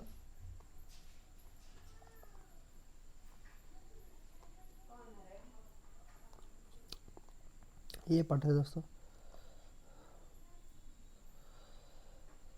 आगे बढ़ने से पहले पासवर्ड के बारे में बात करते हैं। तो छोटी टी डालिएगा, छोटी टी डालिएगा। इससे पहले हम पासवर्ड का 2 अंक बता चुके हैं, वो अगर आप वो देखे होंगे तभी आप ये टी डालिएगा। आइए आगे बढ़ते हैं। पूछ रहा है कौन सा असत्य है? 2 या 2 से अधिक तत्वों के रासायनिक संयोजन से यौगिक बनता है, सही है। यौगिक का गुण मूल तत्वों से भिन्न होता है, ये भी सही है। मिश्रण 2 या 2 से अधिक पदार्थों के रासायनिक संयोजन से बनता है, नहीं दोस्तों ये गलत है। ऑप्शन नंबर सी सही हो जाएगा। मिश्रण 2 या 2 से अधिक पदार्थों के संयोजन से बनता है, तो ये सही है दोस्तों। रासायनिक संयोजन से नहीं, संयोजन से बनता है। यहाँ पर मिश्रण के बारे में कुछ दिया गया है। 2 या 2 से अधिक तत्व निश्चित अनुपात में रासायनिक संयोग से बनता है एवं उसे उचित रासायनिक विधियों द्वारा 2 या 2 से अधिक सर्वथा भिन्न गुण वाले पदार्थों में विभक्त किया जा सकता है। यौगिक का संगठन हमेशा निश्चित होता है। इनके भौतिक एवं रासायनिक गुणधर्म उसके घटक तत्वों के गुणधर्म से भिन्न होता है। और भी दिया गया दोस्तों, किसी यौगिक के घटकों को रासायनिक या विद्युत रासायनिक अभिक्रिया द्वारा पृथक किया जा सकता है, लेकिन भौतिक विधियों द्वारा नहीं किया जा सकता है। मिश्रण वह अशुद्ध पदार्थ है जो 2 या 2 से अधिक शुद्ध पदार्थों के किसी भी अनुपातिक विषम को पूरा किए बिना रासायनिक संयोग से मिलता है तथा जिसके अवयवी पदार्थों को सरल यांत्रिक या भौतिक विधियों द्वारा पृथक किया जा सकता है। वायु कई गैसों धूल कणों का मिश्रण होता है। समुद्री जल कई लवणों का मिश्रण होता है जिसमें सोडियम क्लोराइड प्रमुख तत्व होता है। मिश्रण के अवयवी पदार्थों की प्रकृति तथा बने मिश्रण के गुण एवं संगठन के आधार पर समांगी एवं असमांगी मिश्रणों में विभाजित कर सकते हैं। आगे 68 नंबर प्रश्न है दोस्तों, सेंडल पीक किस द्वीप पर स्थित है? दोस्तों सेंडल पीक उत्तरी अंडमान पर स्थित है। दोस्तों सेंडल पीक उत्तरी अंडमान पर है। इसकी ऊंचाई 732 मीटर है। यह अंडमान निकोबार द्वीप समूह का उच्चतम बिंदु है। सेंडल पीक नेशनल पार्क से घिरा हुआ है। अगला क्वेश्चन 69 नंबर क्वेश्चन दोस्तों, लैंगरहैंस द्वीप किस अंग का भाग है? जो लैंगरहैंस द्वीप अग्नाशय का भाग है दोस्तों, याद रखिएगा। लैंगरहैंस द्वीप अग्नाशय का भाग है। लैंगरहैंस द्वीप की द्वीपिका की खोज पोल लैंगरहैंस नामक चिकित्सा शास्त्री द्वारा 1869 में किया गया था। इसमें 3 प्रकार की कोशिकाएं अल्फा बीटा गामा होती है। अल्फा कोशिका से ग्लूकोन हार्मोन, बीटा कोशिका से इंसुलिन हार्मोन तथा गामा कोशिका से सोमेस्टोस्टिन नामक हार्मोन का स्राव होता है। थल सेना स्थल सेना, थल सेना स्थल पर रहती है, नौसेना कहाँ रहती है? जल में रहती है दोस्तों, बी नंबर। मिथाइल ऑरेंज का संदर्भ हमें कौन सा सत्य है? दोस्तों मिथाइल ऑरेंज जो है अम्ल में लाल और क्षारक में पीला होता है। मिथाइल ऑरेंज अम्ल में लाल, क्षारक में पीला। मिथाइल ऑरेंज अम्ल में लाल या गुलाबी तथा क्षारक में पीला हो जाता है। मिथाइल ऑरेंज का सूत्र है C14H14N3NaO3S। इसका पीएच रेंज 3.1 से 4.4 होता है, जानते हैं, 0 से, और टोटल इसका होता है पीएच का मान 0 से 14। आविष्कारक थे सोरेनसन निस्केसर। इसका उपयोग अम्ल एवं क्षार के अनुमापन के लिए एक संकेतक के रूप में किया जाता है।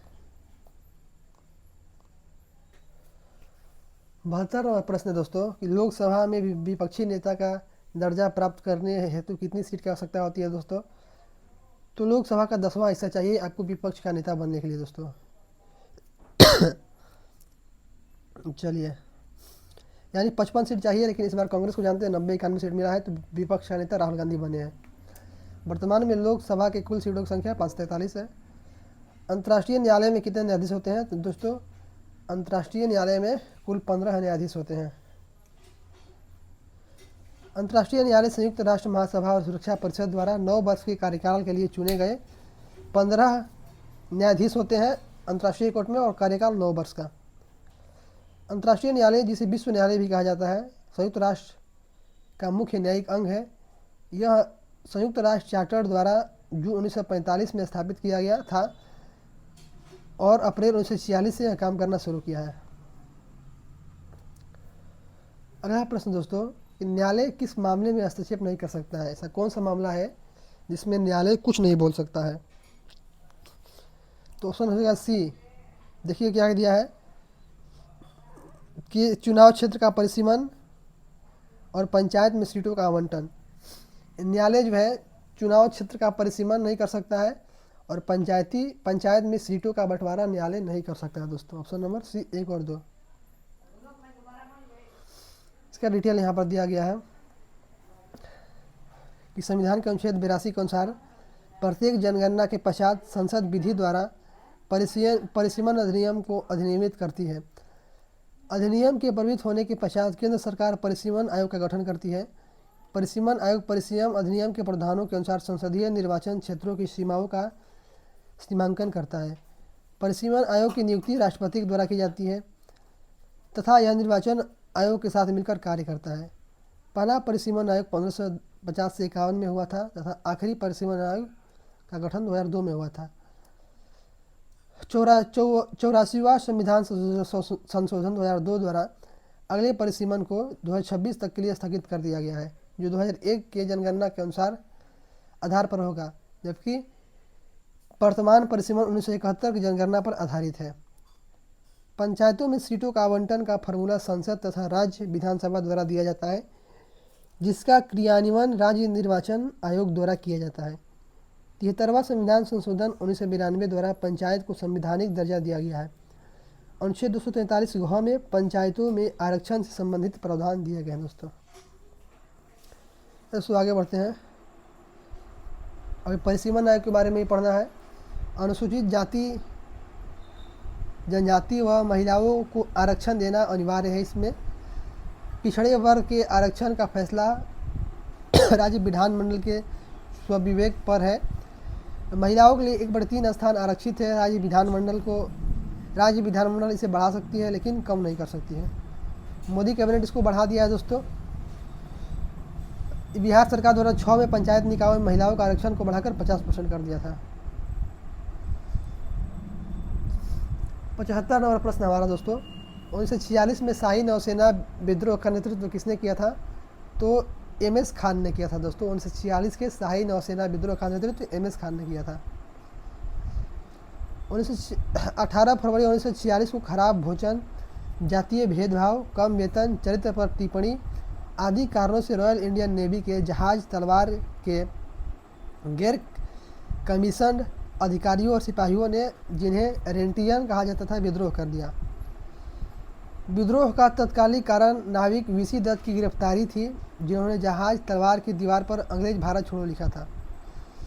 विद्रोहियों ने एक नौसेना केंद्रीय हड़ताल समिति का गठन किया, जिसका नेतृत्व एम.एस. खान के उपाध्यक्ष मदन सिंह ने किया। विद्रोहियों को कुचलने के लिए सरकार ने एडमिरल गोल्फरेड को इस आदेश से भेजा कि ब्रिटिश फौज को की सारी सेना दमन के लिए लगा दी जाए, भले संपूर्ण नौसैनिक शक्ति नष्ट हो जाए।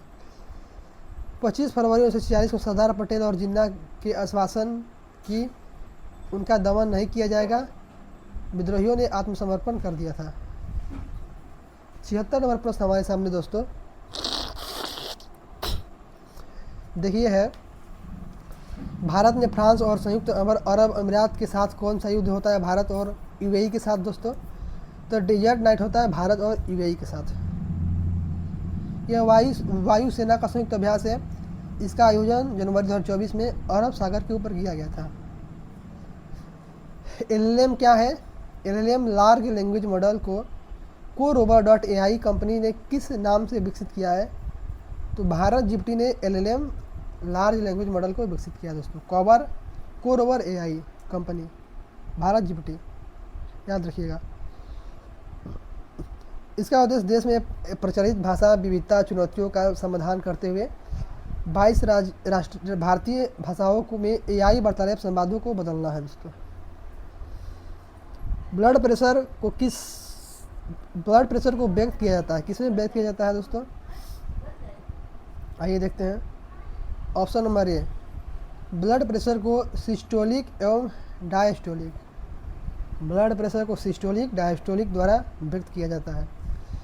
रुधिर कोशिकाओं की दीवार पतली एवं गुहा संकरी होने के कारण दाब के साथ रुधिर को भेजा जाता है। यह दाब निलय के संकुचन से उत्पन्न होता है एवं इसे सिस्टोलिक प्रेशर कहते हैं। सिस्टोलिक प्रेशर 120 मिलीमीटर पारे के स्तंभक द्वारा उत्पन्न दाब के समान होता है। इस प्रकार निलय के प्रसारण से भी दाब उत्पन्न होता है। जब रुधिर आलिंद से निलय में प्रवेश करता है तब इसे डायस्टोलिक प्रेशर कहते हैं। यह 80 मिलीमीटर पारे के स्तंभ द्वारा उत्पन्न दाब के समान होता है। एक मनुष्य का सिस्टोलिक प्रेशर या डायस्टोलिक प्रेशर 120/80 के रूप में लिखा जाता है। रुधिर चाप उम्र, बीमारी तथा विभिन्न शारीरिक एवं मानसिक स्थिति को दर्शाता है, लेकिन प्रत्येक अवस्था में इसके एक पराशर मान होता है। इस अवस्था में रुधिर चाप ज़्यादा घटने व बढ़ने से शारीरिक अवस्था को दर्शाता है दोस्तों। दूसरी सबसे बड़ी पाचन ग्रंथि कौन सी है? तो अग्नाशय है दोस्तों। अग्नाशय दूसरी सबसे बड़ी पाचन ग्रंथि है। इसकी लंबाई लगभग 6 से 10 इंच है। यह उदर के पीछे ऊपरी बाएं उदर में स्थित है। अग्नाशय बहिःस्रावी कार्य, जिसमें एंजाइमों का उत्पादन शामिल होता है, जो पाचन की प्रक्रिया में सहायक है। अतः अंतःस्रावी कार्य, जो इंसुलिन और ग्लूकान के स्राव द्वारा रक्त शर्करा के स्तर को नियंत्रित और विनियमित करने के लिए जिम्मेदार है। यह शरीर की सबसे बड़ी ग्रंथि है दोस्तों। अग्नाशय शरीर की बड़ी ग्रंथि है और दूसरी सबसे बड़ी पाचन ग्रंथि है। क्वेश्चन, मुक्त रूप से गिरती हुई पिंड की ऊर्जा क्या होगी? तो स्थिर रहेगी दोस्तों। Option number C. देखिए इसका एनालिसिस। मुक्त रूप से गिरती हुई पिंड की ऊर्जा स्थिर रहेगी। किसी बिंदु पर स्थितिज ऊर्जा में जितनी कमी होती है, गतिज ऊर्जा में उतनी वृद्धि होती है। किसी ऊंचाई h पर स्थित ऊर्जा अधिकतम ऊर्जा होती है। जैसे जैसे वस्तु नीचे गिरती है, इसके वेग में वृद्धि होती है और स्थितिज ऊर्जा में कमी तथा गतिज ऊर्जा में वृद्धि होती है। जब वस्तु पृथ्वी की सतह पर पहुंचने वाला होता है तब इसकी गतिज ऊर्जा अधिकतम तथा स्थितिज ऊर्जा न्यूनतम, क्योंकि H बराबर 0 हो जाती है, अतः ऊर्जा नष्ट हो जाती है, बल्कि परिवर्तन होती है और प्रत्येक बिंदु पर काइनेटिक एनर्जी और पोटेंशियल एनर्जी बराबर अचर ही रहता है। अतः कहा जाता है कि मुक्त रूप से गिरते हुए पिंड का ऊर्जा स्थिर रहता है। दोस्तों यहाँ पर इक्वेशन दिया गया है, potential energy maximum kinetic energy बराबर 0, फिर पोटेंशियल एनर्जी बराबर काइनेटिक एनर्जी में परिवर्तित होता है और दोनों बराबर हो जाता है, इसलिए वैल्यू 0 हो जाता है।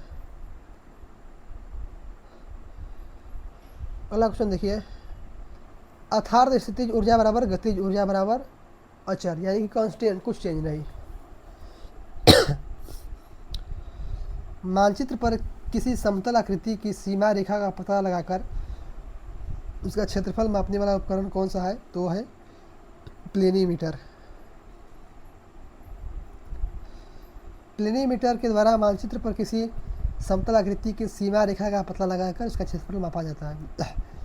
हाइग्रोमीटर के द्वारा सापेक्ष आर्द्रता को मापा जाता है। एनीमोमीटर के द्वारा हवा की गति को मापा जाता है। रोटामीटर के द्वारा एक बंद ट्यूब पाइप में तरल पदार्थ, द्रव या गैस के प्रवाह की दर को मापा जाता है। रोटामीटर द्वारा बंद पाइप में गैस या द्रव का प्रवाह मापा जाता है। हाइग्रोमीटर सापेक्ष आर्द्रता, एनीमोमीटर हवा की गति को मापा जाता है। रोटामीटर बंद ट्यूब में गैस एवं द्रव का प्रवाह की दर मापा जाता है। दोस्तों रीजनिंग है, कौन सी आकृति बनेगी इधर कागज मोड़ने के बाद, ये सब तो रीजनिंग है दोस्तों। इसको इधर की ओर मोड़ने के बाद कुछ ऐसा आकृति बनेगा, मोड़ के आप लोग देख लीजिएगा, जानते हैं हम लोग, पेपर कटिंग एंड फोल्डिंग का क्वेश्चन है। चित्र का समूहीकरण करना है, यानी कि यहाँ 1 2 3 4 दिया गया है, 5 6 7 8 दिया गया है। अब दिया गया कि कौन कौन सा एक समूह में है, से वृत्त हो गया, ये वृत्त हो गया, ये वृत्त हो गया, या फिर डबल के अनुसार पे इसको किया जा सकता है, जैसे कि ये डबल हो गया, ये डबल आकृति हो गया, ये डबल आकृति, ये डबल आकृति, ये डबल आकृति। इसको समूहीकरण करना, एक समूह में बांटना है। जो आंसर ऑप्शन सही होगा, ऑप्शन नंबर ए सही दिया है, 1 3 7। देखिए 1 3 और 7 ये दोनों सिंगल सिंगल है, इस तरह से इसको वर्गीकृत किया गया है। 84 नंबर में दोस्तों रीजनिंग है आपका, क्या करना है आपको, इसके बाद क्या आएगा ये दिखाना है। 85 नंबर देख लीजिए, रीजनिंग सॉरी मैथ का रेशियो क्वेश्चन मान सकते हैं, क्योंकि आयु संबंधित प्रश्न है। तो एक समान के जो आंकड़ा दिया रहता है उसको मेथड पुट करते हैं तो बन जाता है। इसको एलिगेशन मेथड से भी यहाँ बना के दिखाया गया है। चलिए जो मैथ पढ़े होंगे वो समझ पाएंगे आसानी से। निम्नलिखित चित्रों में त्रिभुज की संख्या याद करना है। त्रिभुज गिनने जानते हैं, 1 2 3 4 5 6, बाद ये 7, ये 8, ये फिर ये 9, ये 10 और यहाँ से यहाँ तक 11, फिर यहाँ से यहाँ 12। तो हमको लगता है ऑप्शन नंबर ही हो जाएगा, 12 हो जाएगा दोस्तों। रीजनिंग का प्रश्न दोस्तों कि ये इतना मीटर चलता है दाएं की ओर बाएं की ओर, ये सब जो रीजनिंग पढ़े होंगे आप आसानी से इसको बना लेंगे दोस्तों। आगे बढ़ते हैं। ये ब्लड रिलेशन का क्वेश्चन दोस्तों, इसको भी स्किप करते हैं, देख लीजिएगा कैसे बना है। इसके लिए आप कोई रटने का ऐसा कोई आपको उसको रट नहीं सकते हैं, आप उसको आइडिया होना चाहिए कैसे बनाना चाहिए, तभी आप बना सकते हैं। यहाँ पे लाभ हानि का क्वेश्चन दोस्तों, क्वेश्चन देखे होंगे आप, देख लीजिए, आप वीडियो रोक के बनाइएगा इसको। जो लाभ हानि पढ़े होंगे वो बना पाएंगे, ये तो रटने वाला चीज़ है नहीं कि रट लीजिएगा। इसका सोल्यूशन यहाँ दिया गया है, देखिए।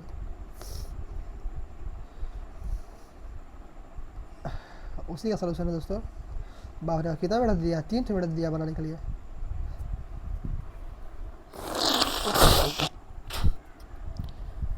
यहाँ पर रेशियो बंटवारा दिया गया है, तो मैथ का क्वेश्चन दोस्तों देख सकते हैं आप लोग।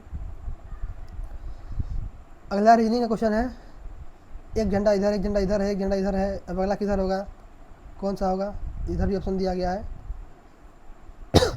अगला सी नंबर हो जाएगा, क्रम के अनुसार इसको दिखाया गया है।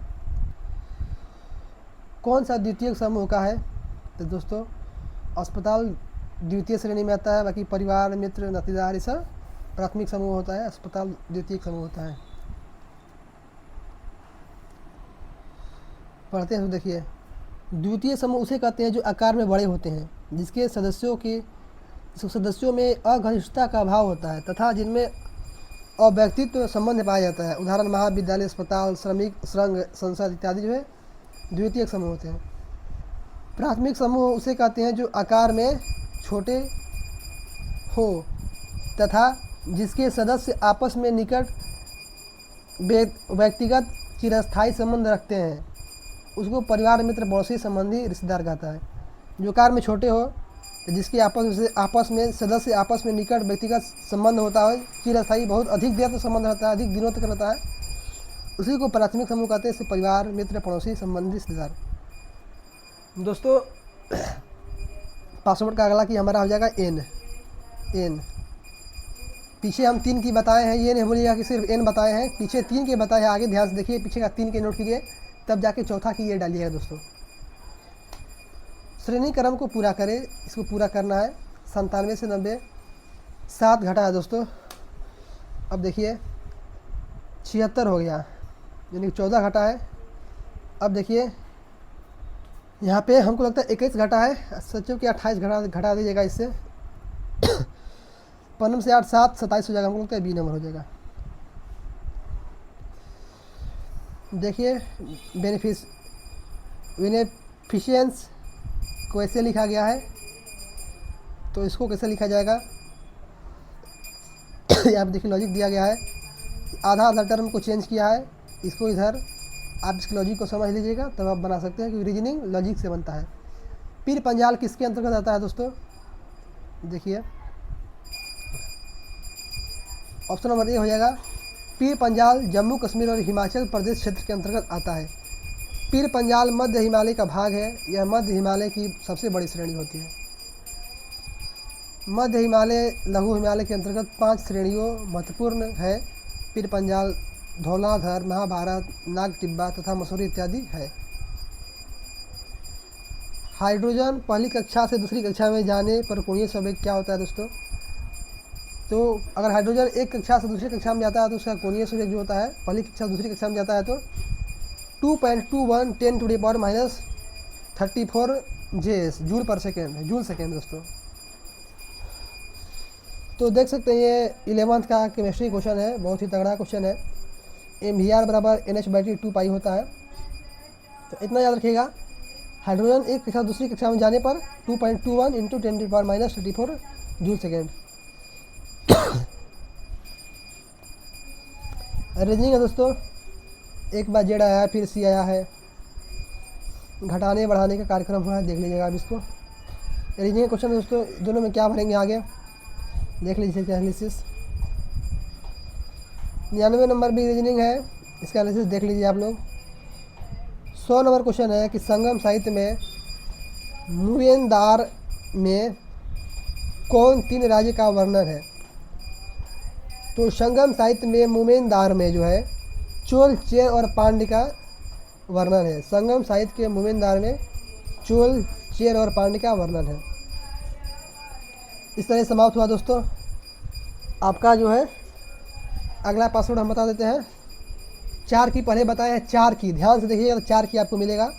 अगला पासवर्ड आपका है 8000।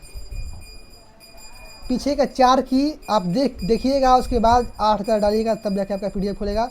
अन्यथा आप चिल्लाते रहेंगे कि PDF का पासवर्ड बताइए, इसको ध्यान में रखिएगा। चलिए आज के इस सेशन को यही समाप्त करते हैं। आपसे मिलते हैं अगले वीडियो में। PDF लेना है तो आपको टेलीग्राम पे जुड़ना होगा, और जो है टेलीग्राम का जो है लिंक जो है डिस्क्रिप्शन में दिया रहता है, तो उससे जुड़िए। और इस क्लास को लाइक कर दीजिएगा दोस्तों, और शेयर भी कीजिए अपने दोस्तों के साथ, क्योंकि आपके लिए हम मेहनत कर रहे हैं, तो आपको ये कर्तव्य बनता है कि आप थोड़ा सपोर्ट करें। चलिए धन्यवाद, आपसे मिलते हैं अगले वीडियो में। Bye bye.